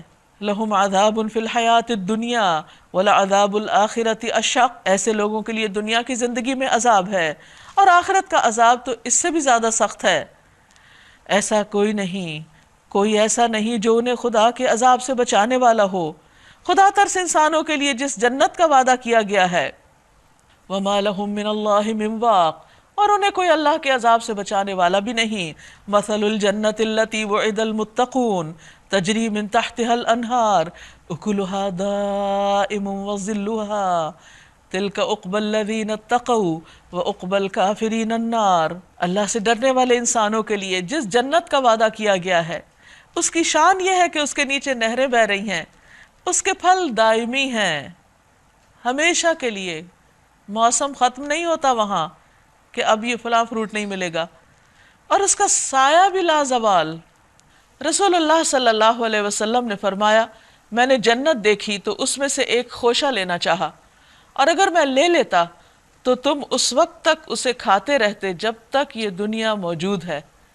ابن عباس رضی اللہ عنہ سے روایت ہے، وہ فرماتے ہیں کہ جنت کی کھجوروں کے تنے سبز زمرد کے ہیں، کھجور کی ٹہنیوں کا ابتدائی حصہ سونے کا ہے، اس کی ٹہنیوں کا چھلکا جنتیوں کا لباس ہوگا، ان میں سے کچھ چھوٹے کپڑے اور کچھ ہلے ہوں گے، اور اس کے پھل مٹکوں اور ڈولوں کے برابر ہوں گے، وہ دودھ سے زیادہ سفید، شہد سے زیادہ میٹھے، مکھن سے زیادہ نرم ہوں گے، اور ان میں گٹلیاں نہ ہوں گی۔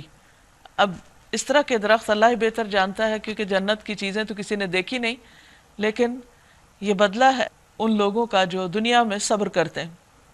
یہ انجام ہے متقی لوگوں کا، اور منکرین حق کا انجام یہ کہ ان کے لیے دوزخ کی آگ۔ اے نبی صلی اللہ علیہ وسلم، جن لوگوں کو ہم نے پہلے کتاب دی تھی وہ اس کتاب سے جو ہم نے تم پر نازل کی ہے خوش ہیں، اور مختلف گروہوں میں کچھ ایسے لوگ بھی ہیں جو اس کی بعض باتوں کو نہیں مانتے۔ آپ صاف کہہ دیجئے، مجھے تو صرف اللہ کی بندگی کا حکم دیا گیا ہے، اور اس سے منع کیا گیا ہے کہ کسی کو اس کے ساتھ شریک ٹھہراؤں، لہٰذا میں اسی کی طرف دعوت دیتا ہوں اور اسی کی طرف میرا رجوع ہے۔ اسی ہدایت کے ساتھ ہم نے یہ فرمان عربی تم پر نازل کیا ہے۔ اب اگر تم نے اس علم کے باوجود جو تمہارے پاس آ چکا ہے لوگوں کی خواہشات کی پیروی کی تو اللہ کے مقابلے میں نہ کوئی تمہارا حامی و مددگار ہے، اور نہ کوئی اس کی پکڑ سے تم کو بچا سکتا ہے۔ یعنی صاحب علم لوگوں کو اللہ کے علم کے مطابق زندگی بسر کرنی چاہیے، خواہشات کے مطابق نہیں۔ تم سے پہلے بھی ہم بہت سے رسول بھیج چکے ہیں، اور ان کو ہم نے بیوی بچوں والا ہی بنایا تھا۔ یہ لوگوں کا جو اعتراض تھا اس کا جواب دیا جا رہا ہے۔ اور کسی رسول کی بھی یہ طاقت نہ تھی کہ اللہ کے اذن کے بغیر خود کوئی نشانی لا دکھاتا۔ ہر دور کے لیے ایک کتاب ہے، اللہ جو کچھ چاہتا ہے مٹا دیتا ہے، اور جس چیز کو چاہتا ہے قائم رکھتا ہے۔ ام الکتاب اسی کے پاس ہے۔ یعنی چاہے انسانوں کی تقدیر کا معاملہ ہو، چاہے قرآن کی آیات ہوں اور احکامات ہوں، جسے چاہے منسوخ کر دے، جس کو چاہے باقی رکھے، جی چاہے تبدیلی کر دے، سب کا اختیار اسی کے پاس ہے، اور وہی قادر مطلق ہے۔ اور اے نبی صلی اللہ علیہ وسلم، جس برے انجام کی دھمکی ہم ان لوگوں کو دے رہے ہیں، اس کا خواہ کوئی حصہ ہم آپ کو جیتے جی دکھا دیں یا اس کے ظاہر ہونے سے پہلے آپ کو اٹھا لیں، بہرحال آپ کا کام صرف پہنچا دینا ہے، اور حساب لینا ہمارا کام ہے۔ کیا یہ لوگ دیکھتے نہیں کہ ہم اس زمین پر چلے آ رہے ہیں اور اس کا دائرہ ہر طرف سے تنگ کرتے چلے آ رہے ہیں؟ یعنی کافروں کے لیے جگہ چھوٹی ہوتی جا رہی ہے، اسلام پھیلتا چلا جا رہا ہے، اور ہم دیکھتے ہیں کہ مکہ میں سمٹ کے ایک طرح سے رہ گئے، اور پھر مکہ جب فتح ہو گیا تو وہاں سے وہ مرکز بن کے ہر طرف اسلام کے دورے کا ذریعہ اور سبب بن گیا۔ اللہ حکومت کر رہا ہے، کوئی اس کے فیصلوں پر نظر ثانی کرنے والا نہیں، اور اسے حساب لیتے کچھ دیر نہیں لگتی۔ ان سے پہلے جو لوگ ہو گزرے ہیں وہ بھی بڑی بڑی چالیں چل چکے ہیں، مگر اصل فیصلہ کن چال تو پوری کی پوری اللہ ہی کے ہاتھ میں ہے۔ وہ جانتا ہے کہ کون کیا کچھ کمائی کر رہا ہے، اور عنقریب یہ منکرین حق دیکھ لیں گے کہ انجام کس کا بخیر ہوتا ہے۔ یہ منکرین کہتے ہیں کہ تم خدا کے بھیجے ہوئے نہیں ہو۔ کہو میرے اور تمہارے درمیان اللہ کی گواہی کافی ہے، اور پھر ہر اس شخص کی گواہی جو کتاب آسمانی کا علم رکھتا ہے، جو صحیح اس کی روشنی میں پھر گواہی دے سکتا ہے۔ سورۃ ابراہیم، بسم اللہ الرحمن الرحیم۔ شروع اللہ کے نام سے جو بے انتہا مہربان نہایت رحم فرمانے والا ہے۔ الف لام را، الف لام را، کتاب انزلناہ الیک لتخرج الناس من الظلمات الی النور۔ یہ ایک کتاب ہے جس کو ہم نے تمہاری طرف نازل کیا ہے تاکہ تم لوگوں کو تاریکیوں سے نکال کر روشنی میں لاؤ ان کے رب کی توفیق سے، اس خدا کے راستے پر جو زبردست اور اپنی ذات میں آپ محمود ہے اور زمین اور آسمانوں کی ساری موجودات کا مالک ہے۔ یعنی دوسرے لفظوں میں یہ کتاب اس لیے آئی ہے تاکہ لوگ اس کو پڑھیں، اندھیروں سے نکلیں، جہالت کے، لا علمی کے، اور ہدایت کی روشنی کی طرف آئیں۔ اور سخت تباہ کن سزا ہے قبول حق سے انکار کرنے والوں کے لیے جو دنیا کی زندگی کو آخرت پر ترجیح دیتے ہیں، کیونکہ دنیا تو ختم ہونے والی ہے۔ جو اللہ کے راستے سے لوگوں کو روک رہے ہیں اور چاہتے ہیں کہ یہ راستہ ان کی خواہشات کے مطابق ٹیڑھا ہو جائے، یعنی وہ اللہ کی مرضی کے تابع نہیں ہونا چاہتے بلکہ یہ چاہتے ہیں کہ دین ان کی مرضی کے مطابق ڈھل جائے، یہ لوگ گمراہی میں بہت دور نکل چکے ہیں۔ ہم نے اپنا پیغام دینے کے لیے جب کبھی کوئی رسول بھیجا ہے اس نے اپنی قوم ہی کی زبان میں پیغام دیا ہے تاکہ وہ انہیں اچھی طرح کھول کر بات سمجھائے، پھر اللہ جسے چاہتا ہے بھٹکا دیتا ہے اور جسے چاہتا ہے ہدایت بخشتا ہے، اور وہ بالادست اور حکیم ہے۔ وَلَقَدْ أَرْسَلْنَا مُوسَىٰ بِآيَاتِنَا، ہم اس سے پہلے بھی موسیٰ علیہ السلام کو اپنی نشانیوں کے ساتھ بھیج چکے ہیں۔ اسے بھی ہم نے حکم دیا تھا کہ اپنی قوم کو تاریکیوں سے نکال کر روشنی کی طرف لاؤ، یعنی تمام انبیاء یہی کرتے رہے ہیں، اور انہیں تاریخ الہی کے سبق آموز واقعات سنا کر نصیحت کیجیے۔ ان واقعات میں بڑی نشانیاں ہیں، یعنی پچھلے قصے جو گزر چکے ہیں اس میں بھی بہت سبق ہیں ہر اس شخص کے لیے جو صبر اور شکر کرنے والا ہو۔ یاد کرو جب موسیٰ علیہ السلام نے اپنی قوم سے کہا، اللہ کے اس احسان کو یاد رکھو جو اس نے تم پر کیا ہے، اس نے تم کو فرعون والوں سے چھڑایا جو تم کو سخت تکلیفیں دیتے تھے، تمہارے لڑکوں کو قتل کر ڈالتے، تمہاری عورتوں کو زندہ بچا کر رکھتے، اس میں تمہارے رب کی طرف سے تمہاری بہت بڑی آزمائش تھی، اور یاد رکھو تمہارے رب نے خبردار کر دیا کہ اگر تم شکر گزار بنو گے تو میں تم کو اور زیادہ نوازوں گا۔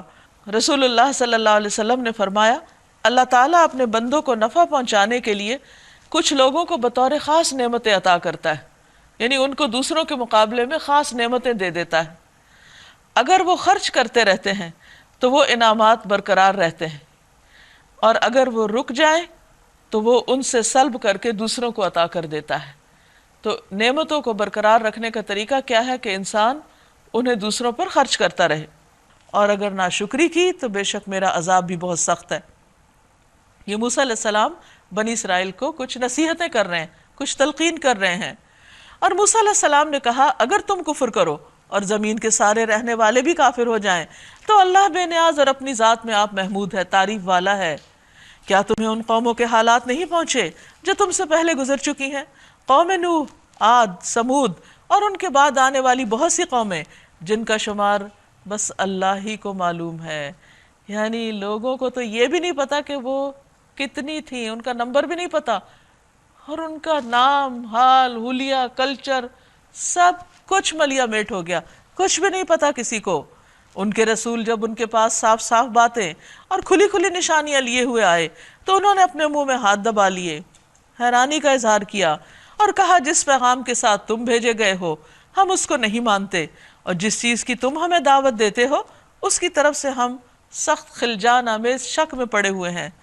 ان کے رسولوں نے کہا کیا خدا کے بارے میں شک ہے جو آسمانوں اور زمین کا خالق ہے؟ یعنی یہ بھی کوئی شک والی بات ہے؟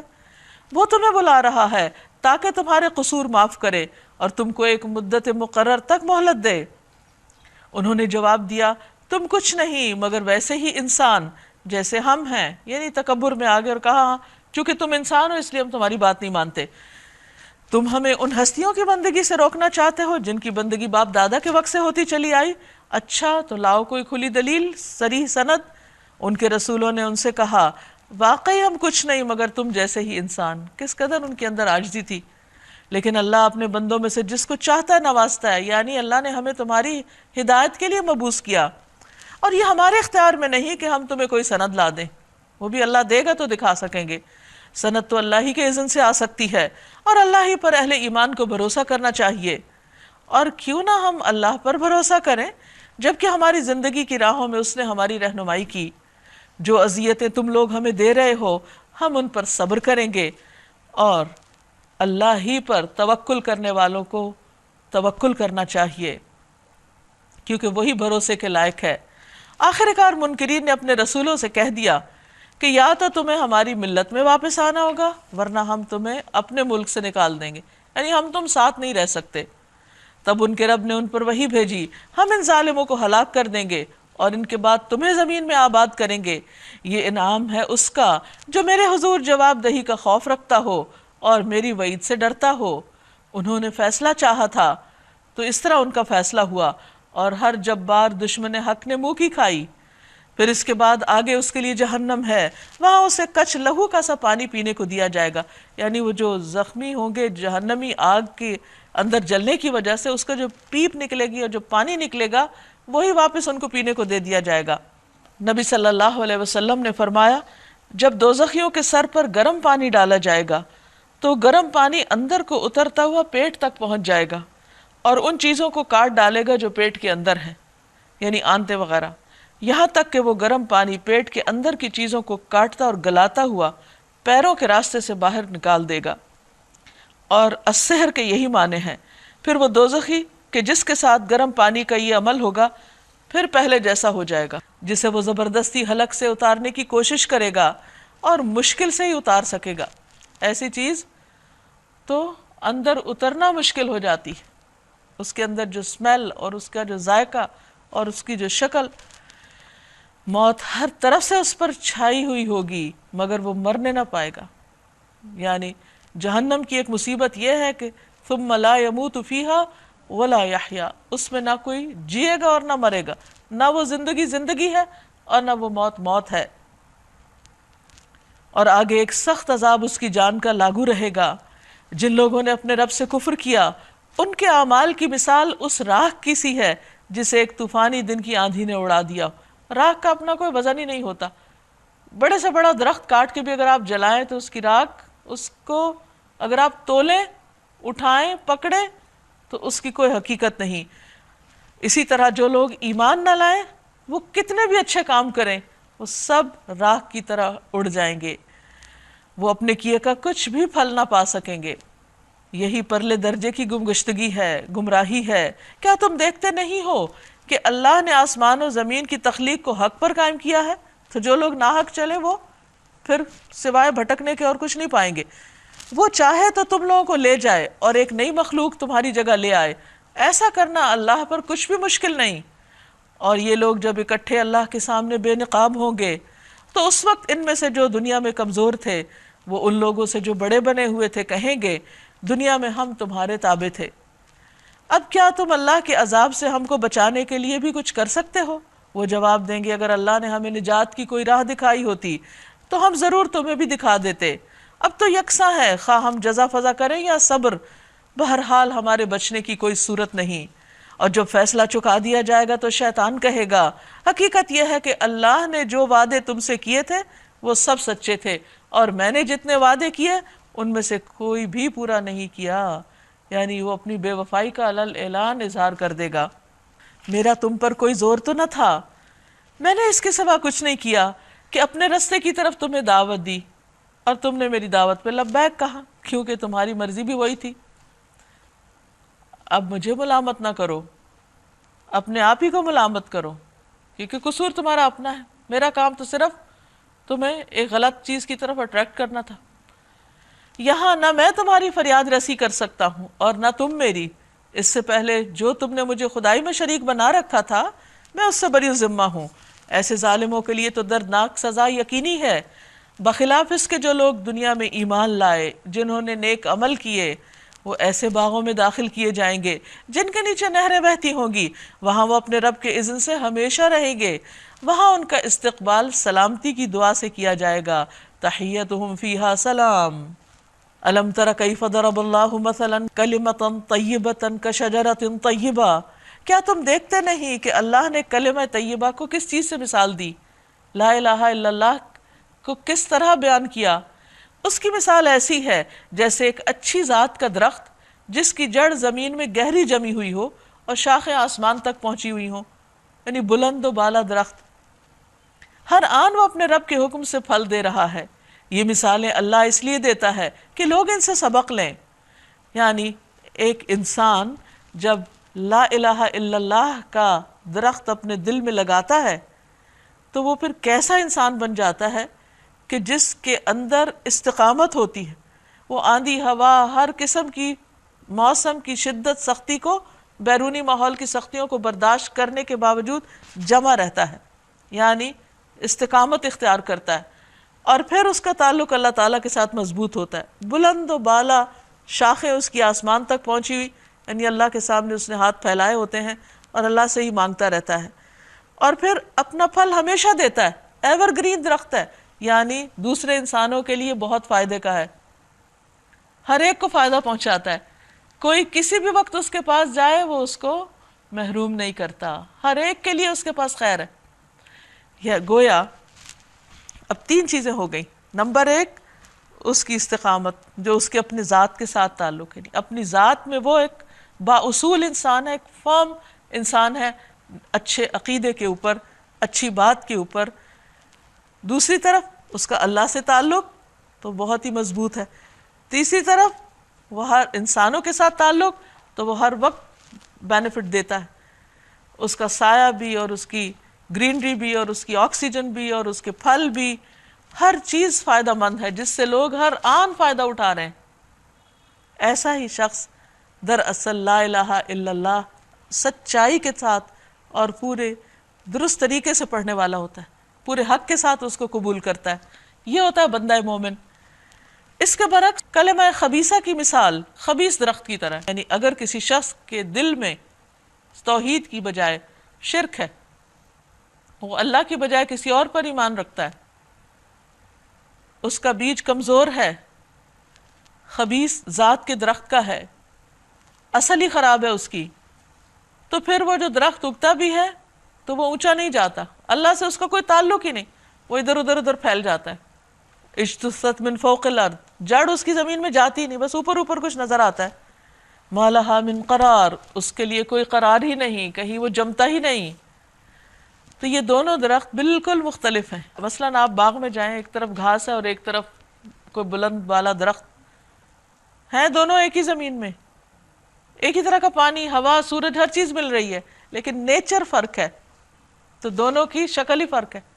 اور گھاس تو پھر فائدے کا ہے، لیکن یہاں تو فرمایا کہ وہ تو کانٹوں بھرا ہے اور اشارے سے اکھڑنے کو تیار ہے، کوئی قرار نہ اس کے قول میں، کوئی قرار نہ اس کی باتوں میں، نہ اس کے اصولوں میں، نہ طریقہ زندگی میں، کوئی استقامت ہے ہی نہیں، بکھرے میں اس کے سارے کام، کبھی کچھ کرتا کبھی کچھ کرتا ہے، اور جب وہ دنیا سے چلا جاتا ہے تو قصہ ختم، اس کے اعمال اس کے لیے آئندہ کچھ بھی فائدہ دینے والے نہیں۔ ایمان لانے والوں کو اللہ ایک قول ثابت کی بنیاد پر دنیا اور آخرت دونوں میں ثبات عطا کرتا ہے، یعنی لا الہ الا اللہ کا فائدہ صرف دنیا میں نہیں، موت کے بعد بھی ہے۔ بندہ مومن کو جب قبر میں لٹایا جاتا ہے، اس کی قبر بند کر دی جاتی ہے، تو فرشتے اس کے پاس آتے ہیں، اس کو اٹھا کر بٹھاتے ہیں، اور اس وقت اس سے جو حساب لیا جاتا ہے، اس حساب میں اس کی ثابت قدمی صرف اس وقت ممکن ہوتی ہے جب وہ سچے دل سے دنیا میں لا الہ الا اللہ کہنے والا ہو اور واقعی اس کو ماننے والا بھی ہو، تو اس طرح وہ اپنے اس امتحان میں کامیاب ہو جاتا ہے، اور یوں پھر آخرت میں بھی اس کو فائدہ پہنچتا ہے۔ لیکن اس کے برعکس جو دنیا میں لا الہ الا اللہ سچے دل سے نہیں کہتا، وہ قبر میں بھی نہیں کہہ پاتا، وہ کہتا ہے دوسروں کو سناتا، کہہ رہے تھے میں نے بھی کہہ دیا، لہٰذا یہ کہنا اس کو وہاں نجات نہیں دیتا۔ تو اس لیے کتنا ضروری ہے کہ انسان سچی بات کو پوری سچائی کے ساتھ قبول کرے، اور اللہ ظالموں کو بھٹکا دیتا ہے، اللہ کو اختیار ہے جو چاہے کرے۔ تم نے دیکھا ان لوگوں کو جنہوں نے اللہ کی نعمت پائی اور اسے کفران نعمت سے بدل ڈالا، اور اپنے ساتھ اپنی قوم کو بھی ہلاکت کے گھر میں جھونک دیا، یعنی جہنم جس میں وہ جھلسے جائیں گے، اور وہ بدترین جائے قرار ہے۔ اور اللہ کے کچھ ہمسر تجویز کر لیے تاکہ وہ انہیں اللہ کے راستے سے بھٹکا دیں، ان سے کہو اچھا مزے کر لو، آخرکار تمہیں پلٹ کر جانا دوزخ میں ہی ہے۔ اے نبی صلی اللہ علیہ وسلم، میرے جو بندے ایمان لائے ہیں ان سے کہہ دو کہ نماز قائم کریں، یعنی ایمان کا لازمی تقاضا کیا ہے کہ اللہ کے آگے جھک جائیں، اور جو کچھ ہم نے انہیں دیا ہے اس میں سے کھلے چھپے خرچ کریں، شیئرنگ کریں، دوسروں کو دینے والے بنے، ساری خیر صرف اپنی ذات تک سمیٹ کے نہ رکھیں، اس سے پہلے کہ وہ دن آ جائے جس میں نہ خرید و فروخت ہوگی، نہ دوست نوازی، یعنی وہاں کوئی کسی کے کام نہ آئے گا. اگر چاہتے ہو کہ کچھ ملے تو دنیا میں اپنے ہاتھوں سے دے کر جاؤ. اللہ وہی تو ہے جس نے زمین اور آسمانوں کو پیدا کیا اور آسمان سے پانی برسایا, پھر اس کے ذریعے سے تمہاری رزق رسانی کے لیے طرح طرح کے پھل پیدا کیے, جس نے کشتی کو تمہارے لیے مسخر کیا کہ سمندر میں اس کے حکم سے چلے, اور دریاؤں کو تمہارے لیے مسخر کیا, جس نے سورج اور چاند کو تمہارے لیے مسخر کیا. لگاتار چلتے چلے جا رہے ہیں, کبھی رکتے ہی نہیں. اور رات اور دن کو تمہارے لیے مسخر کیا, سب اپنے اپنے ٹائم پہ آ رہے ہیں جا رہے ہیں. جس نے وہ سب کچھ تمہیں دیا جو تم نے مانگا. اگر تم اللہ کی نعمتوں کا شمار کرنا چاہو تو کر نہیں سکتے. وَإِن تَعُدُّوا نِعْمَةَ اللَّهِ لَا تُحْصُوهَا, کیونکہ ایک نعمت کے اندر پھر اتنی نعمتیں ہیں. مثلا ایک پھل کو آپ دیجئے, اس کا ذائقہ, اس کی رنگ, اس کی خوشبو, پھر اس کے اندر جو وٹامنز ہیں, جو اس کے فائدے ہیں, جو اس میں بیماریوں کے لیے شفا ہے, اور بے پناہ چیزیں. صرف اس کا رنگ ہی دیکھ کے جو ہمیں خوشی حاصل ہوتی ہے, یہ ساری چیزیں جو ہیں یہ اتنی زیادہ ہیں. یہ تو وہ ہے نا جو ظاہری نظر آنے والی میں نے ذکر کی, لیکن بہت سے ایسے بینیفٹس ہیں جو ابھی تک انسانوں نے جانے ہی نہیں. حقیقت یہ ہے کہ انسان بڑا ہی بے انصاف اور ناشکرا ہے کہ وہ اللہ کی نعمتیں استعمال کر کے شکر بھی ادا نہیں کرتا. وَإِذْ قَالَ إِبْرَاهِيمُ رَبِّ اجْعَلْ هَذَا الْبَلَدَ آمِنًا, یاد کرو وہ وقت جب ابراہیم علیہ السلام نے دعا کی تھی کہ پروردگار اس شہر کو امن والا شہر بنا, یعنی جب خانہ کعبہ تعمیر کر لیا تھا, مجھے اور میری اولاد کو بت پرستی سے بچا. کیونکہ ابراہیم علیہ السلام دنیا کے باقی حصوں کو چھوڑ کر اس جگہ پر اپنی اولاد کو اس لیے لا بسائے تھے تاکہ وہ توحید پر قائم رہے. پروردگار ان بتوں نے بہتوں کو گمراہی میں ڈالا ہے, کہیں ایسا نہ ہو کہ میری اولاد کو بھی ڈال دیں. لہٰذا ان میں سے جو میرے طریقے پر چلے وہ میرا ہے, اور جو میرے خلاف طریقہ اختیار کرے یعنی شرک والا تو یقیناً تو درگزر کرنے والا ہے, پھر تیرا فیصلہ ہے. بد دعا پھر بھی نہیں دی. پروردگار میں نے ایک بے آب و گیاہ وادی میں اپنی اولاد کے ایک حصے کو تیرے محترم گھر کے پاس لا بسایا. کیسی قربانی, یعنی اپنے سے دور یہاں ان کو لا بسایا. پروردگار یہ میں نے اس لیے کیا ہے کہ یہ لوگ یہاں نماز قائم کریں, لہٰذا تو لوگوں کے دلوں کو ان کا مشتاق بنا اور انہیں کھانے کو پھل دے, شاید کہ یہ شکر گزار بنے. اب آپ دیکھیے, روحانی ضرورت بھی, مادی ضرورت بھی, جذباتی ضرورت بھی, ساری ضرورتوں کے لیے دعا مانگ رہے ہیں, اور اللہ سے مانگ رہے ہیں. صرف اپنے لیے نہیں, اپنی اولادوں کے لیے. ہم سب کے لیے ایک بہترین نمونہ ہے ابراہیم علیہ السلام. شاید کہ یہ شکر گزار بنے, لیکن الٹیمیٹ کیا مقصود ہے کہ اللہ کے بندے بنے, شکر ادا کریں. پروردگار تو جانتا ہے جو کچھ ہم چھپاتے ہیں اور جو کچھ ہم ظاہر کرتے ہیں, اور واقعی اللہ سے کچھ بھی چھپا ہوا نہیں, کچھ بھی نہیں, نہ زمین میں نہ آسمانوں میں. الحمدللہ, شکر ہے اس اللہ کا جس نے مجھے اس بڑھاپے میں اسماعیل اور اسحاق جیسے بیٹے دیے. اولاد کی نعمت پر شکر گزار ہیں. حقیقت یہ ہے کہ میرا رب ضرور دعا سنتا ہے, کیونکہ حضرت اسحاق علیہ السلام اس وقت پیدا ہوئے تھے جب ان کی والدہ کی عمر 90 سال تھی, اور وہ ابراہیم علیہ السلام خود 100 سال کے تھے. تو اس کا خاص طور پر شکر ادا کر رہے ہیں. اور پھر دعاؤں کی قبولیت کی بات کہ اللہ تعالیٰ ضرور دعا سنتا ہے, یہ ایک پیغمبر کا تجربہ بھی ہے, اور اس کے یقین اور اس کے ایمان کی علامت بھی ہے یہ الفاظ. رب اجعلنی مقیم الصلاۃ. اب کیا دعائیں مانگتے ہیں ان کے مستقبل کے لیے. اے میرے پروردگار مجھے نماز قائم کرنے والا بنا, اور میری اولاد میں سے بھی, یعنی میری اولاد کو بھی نماز کا پابند بنا. حقیقت یہ ہے کہ جو شخص خود شوق سے عبادت کرتا ہے وہ ضرور چاہتا ہے کہ اس کی اولاد بھی اللہ کی فرما بردار اور عبادت گزار ہو. پروردگار میری دعا قبول فرما. ربنا وتقبل دعا. ربنا اغفر لی ولوالدی وللمؤمنین یوم یقوم الحساب. اے پروردگار مجھے اور میرے والدین کو اور سب ایمان لانے والوں کو اس دن معاف کر دینا جب حساب قائم ہوگا. کتنی خوبصورت دعا ہے. صرف اپنے بچوں کے لیے نہیں, ساری انسانیت کے لیے, سب لوگوں کے لیے دعا کر رہے ہیں. سارے ایمان لانے والوں کے لیے دعا کر رہے ہیں. پھر فرمایا اب یہ ظالم لوگ جو کریں, ایک طرف تو ابراہیم علیہ السلام کا طرز عمل ہے, اور دوسری طرف ان کے جو فالوورز اس وقت مکہ میں ہیں جو نبی صلی اللہ علیہ وسلم کو پریشان کر رہے ہیں, یہ کیا طریقہ اختیار کر رہے ہیں. فرمایا اب یہ ظالم جو کچھ کر رہے ہیں اللہ کو تم اس سے غافل نہ سمجھو. سب اللہ کی نظر میں کہ کون کیا کرتا ہے. اللہ تو انہیں ٹال رہا ہے اس دن کے لیے جب حال یہ ہوگا کہ آنکھیں پھٹی کی پھٹی رہ جائیں گی، سر اٹھائے بھاگے چلے جا رہے ہوں گے، یعنی خوف زدہ، یہ قیامت کے دن کی بات ہو رہی، نظریں اوپر جمی رہیں گی، دل اڑے جاتے ہوں گے، یعنی خوف اور گھبراہٹ کے مارے کسی چیز کا ہوش نہ ہوگا۔ اے محمد صلی اللہ علیہ وسلم اس دن سے آپ انہیں ڈرائیں جبکہ عذاب انہیں آ لے گا۔ اس وقت یہ ظالم کہیں گے اے ہمارے رب ہمیں تھوڑی سی مہلت دے دے، تھوڑا سا وقت اور دے دے، ہم تیری دعوت کو لبیک کہیں گے اور رسولوں کی پیروی کریں گے، مگر اس وقت کوئی فائدہ نہ ہوگا۔ کہا جائے گا کیا تم وہی لوگ نہیں ہو جو اس سے پہلے قسمیں کھا کھا کر کہتے تھے کہ ہم پر تو کبھی زوال آنا ہی نہیں، حالانکہ تم ان قوموں کی بستیوں میں رہ بس چکے تھے جنہوں نے اپنے اوپر آپ ظلم کیا تھا، اور دیکھ چکے تھے کہ ہم نے ان سے کیا سلوک کیا، اور ان کی مثالیں دے دے کر ہم تمہیں بھی سمجھا چکے تھے۔ انہوں نے اپنی ساری ہی چالیں چل دیکھیں، مگر ان کی ہر چال کا توڑ اللہ کے پاس تھا، اگرچہ ان کی چالیں ایسی غضب کی تھیں کہ پہاڑ اس سے ٹل جائیں۔ پس اے نبی صلی اللہ علیہ وسلم آپ ہرگز یہ گمان نہ کریں کہ اللہ کبھی اپنے رسولوں سے کیے ہوئے وعدوں کے خلاف کرے گا، کبھی نہیں۔ اللہ زبردست اور انتقام لینے والا ہے۔ ڈراؤ انہیں اس دن سے جبکہ زمین اور آسمان بدل کر کچھ سے کچھ کر دیے جائیں گے۔ اس موقع پر ایک یہودی نے پوچھا تھا کہ پھر ہم کہاں ہوں گے؟ تو آپ نے فرمایا تھا کہ صراط پر، اور سب کے سب اللہ واحد قہار کے سامنے بے نقاب حاضر ہو جائیں گے، کوئی لباس انسان پہ نہ ہوگا اور کوئی کسی کے پیچھے چھپ نہ سکے گا۔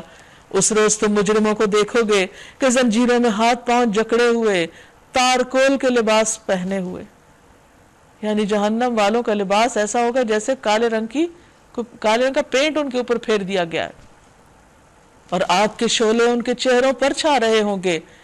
ہر شخص اپنے اپنے اعمال کے مطابق جہنم میں یا آگ میں ڈوبا ہوا ہوگا۔ جو بڑے مجرم ہوں گے وہ سارے کے سارے آگ کے اندر ہوں گے۔ یہ اس لیے ہوگا کہ اللہ ہر شخص کو اس کے کیے کا بدلہ دے گا، اللہ کو حساب لیتے کچھ دیر نہیں لگتی۔ ھذا بلاغ للناس، یہ ایک پیغام ہے سب انسانوں کے لیے، وَلِيُنذَرُوا بِهِ، اور یہ اس لیے بھیجا گیا ہے کہ لوگوں کو اس سے خبردار کیا جائے، اس انجام کے بارے میں ان کو بتا دیا جائے، وَلِيَعْلَمُوا، اور تاکہ وہ جان لیں، معلوم کر لیں، کیا بات، کس چیز کا علم حاصل کریں، انما هو الہ واحد، کہ وہ بس ایک ہی الہ ہے، تمہارا معبود حقیقی بس ایک اللہ ہے، وَلِيَذَّكَّرَ أُولُو الْأَلْبَابِ، اور تاکہ عقل مند لوگ ہوش میں آ جائیں، نصیحت پکڑ لیں، یہ ہے اس قرآن کی آمد کا مقصد۔ وآخر دعوانا ان الحمد للہ رب العالمین۔ یہاں ہمارا 13واں پارہ مکمل ہوا۔ اب میں آپ سے گزارش کروں گی کہ آپ میں سے جو بھی اپنے کوئی کمنٹس، کوئی ریفلیکشنز، کوئی خیالات، کسی بھی چیز کا اظہار کرنا چاہیں تھی، اور موسٹ ویلکم۔ جو آیت آپ کو اچھی لگی اگر اس کو شیئر کرنا چاہیں تو اٹس اپ ٹو یو۔ یعقوب علیہ السلام اپنے بیٹے کو سمجھا رہے ہیں کہ جب انہوں نے خواب دیکھا تو ان کو سمجھا رہے ہیں کہ یہ تم اپنے بڑے بھائیوں سے نہیں بتانا۔ اس میں یہ بھی بتایا جا رہا ہے کہ دو ماؤں کی اولادوں کا جو ہے کس طرح کیا ہوتا ہے اور کس طریقے، تو وہ سمجھا رہے ہیں کہ تمہیں ان کو پتہ تھا کہ وہ جو ہے وہ ان سے جیلس ہیں، تو ان کو بتانا چاہ رہے ہیں کہ تم ان کو نہیں بتانا کہ کہیں تمہارے ساتھ کوئی زیادتی نہ کر دیں۔ اور پھر جو ہے سورۃ ابراہیم میں جو ہے ایک عورت کا کردار بھی دکھایا جا رہا ہے کہ حضرت ابراہیم علیہ السلام جو ہے وہ بچے کو اور ماں کو چھوڑ کے ایک بیابان جگہ پہ جا رہے ہیں، اور وہ عورت جو ہے ان سے کوئی شکوہ اور شکایت نہیں کر رہی۔ یہ بہت بڑی بات ہے۔ آپ میری طرف دیکھ کے بات کریں۔ حضرت یوسف علیہ السلام کے کردار کی پختگی دیکھی کہ انہوں نے اپنے بھائیوں کو جتایا تک نہیں اور معاف کر دیا۔ اس چیز کو شیطان کی طرف سے منسوخ کیا کہ شیطان نے ہمارے درمیان جو دوری ڈال دی تھی، اور اپنی ماں باپ کی بھی اتنی عزت اور اتنی عاجزی اور انکساری اور حسن اخلاق۔ تو ہم لوگوں کو بھی اپنا برتاؤ جو ہے اس پہ نظر کرنی چاہیے، ہمیں بھی اسی طرح سے صرف نظر اوروں کے ساتھ، اپنے بچوں کے ساتھ، ہر ایک کے ساتھ اچھا برتاؤ کرنا چاہیے۔ حضرت یعقوب علیہ السلام کے کردار کے بارے میں بہت انسپریشن مل رہی ہے کہ نبی ہونے کے باوجود انہوں نے کوئی ان یوزول قسم کی ایکسپیکٹیشن اللہ تعالیٰ سے نہیں لگائی ہے، کہ وہ دیکھ رہے ہیں کہ ان کے بیٹے کو کتنا سچا خواب آیا ہے، لیکن اتنا عرصہ حضرت یوسف علیہ السلام ان سے پوشیدہ رہتے ہیں اور اپنے سگے بیٹے ان کے ساتھ کیا زیادتی کرتے ہیں جس کا انہیں احساس بھی ہوتا ہے، لیکن ان کے دل اور دماغ میں کبھی کوئی ایسا خیال بھی نہیں آیا کہ انہیں کوئی خواب دکھا دیا جائے یا کوئی ایسی چیز ان پر ظاہر کر دی جائے کہ انہیں سکون ہی آ جائے. وہ ایک خاص مقرر وقت پر ہی ہوا. ناظرین، اس کے ساتھ ہی ہمارے آج کے پروگرام کا وقت ختم ہوتا ہے. اب اجازت چاہتے ہیں. آپ سب کو بہت شکریہ. آپ سب کے لیے دعائیں. السلام علیکم ورحمۃ اللہ وبرکاتہ.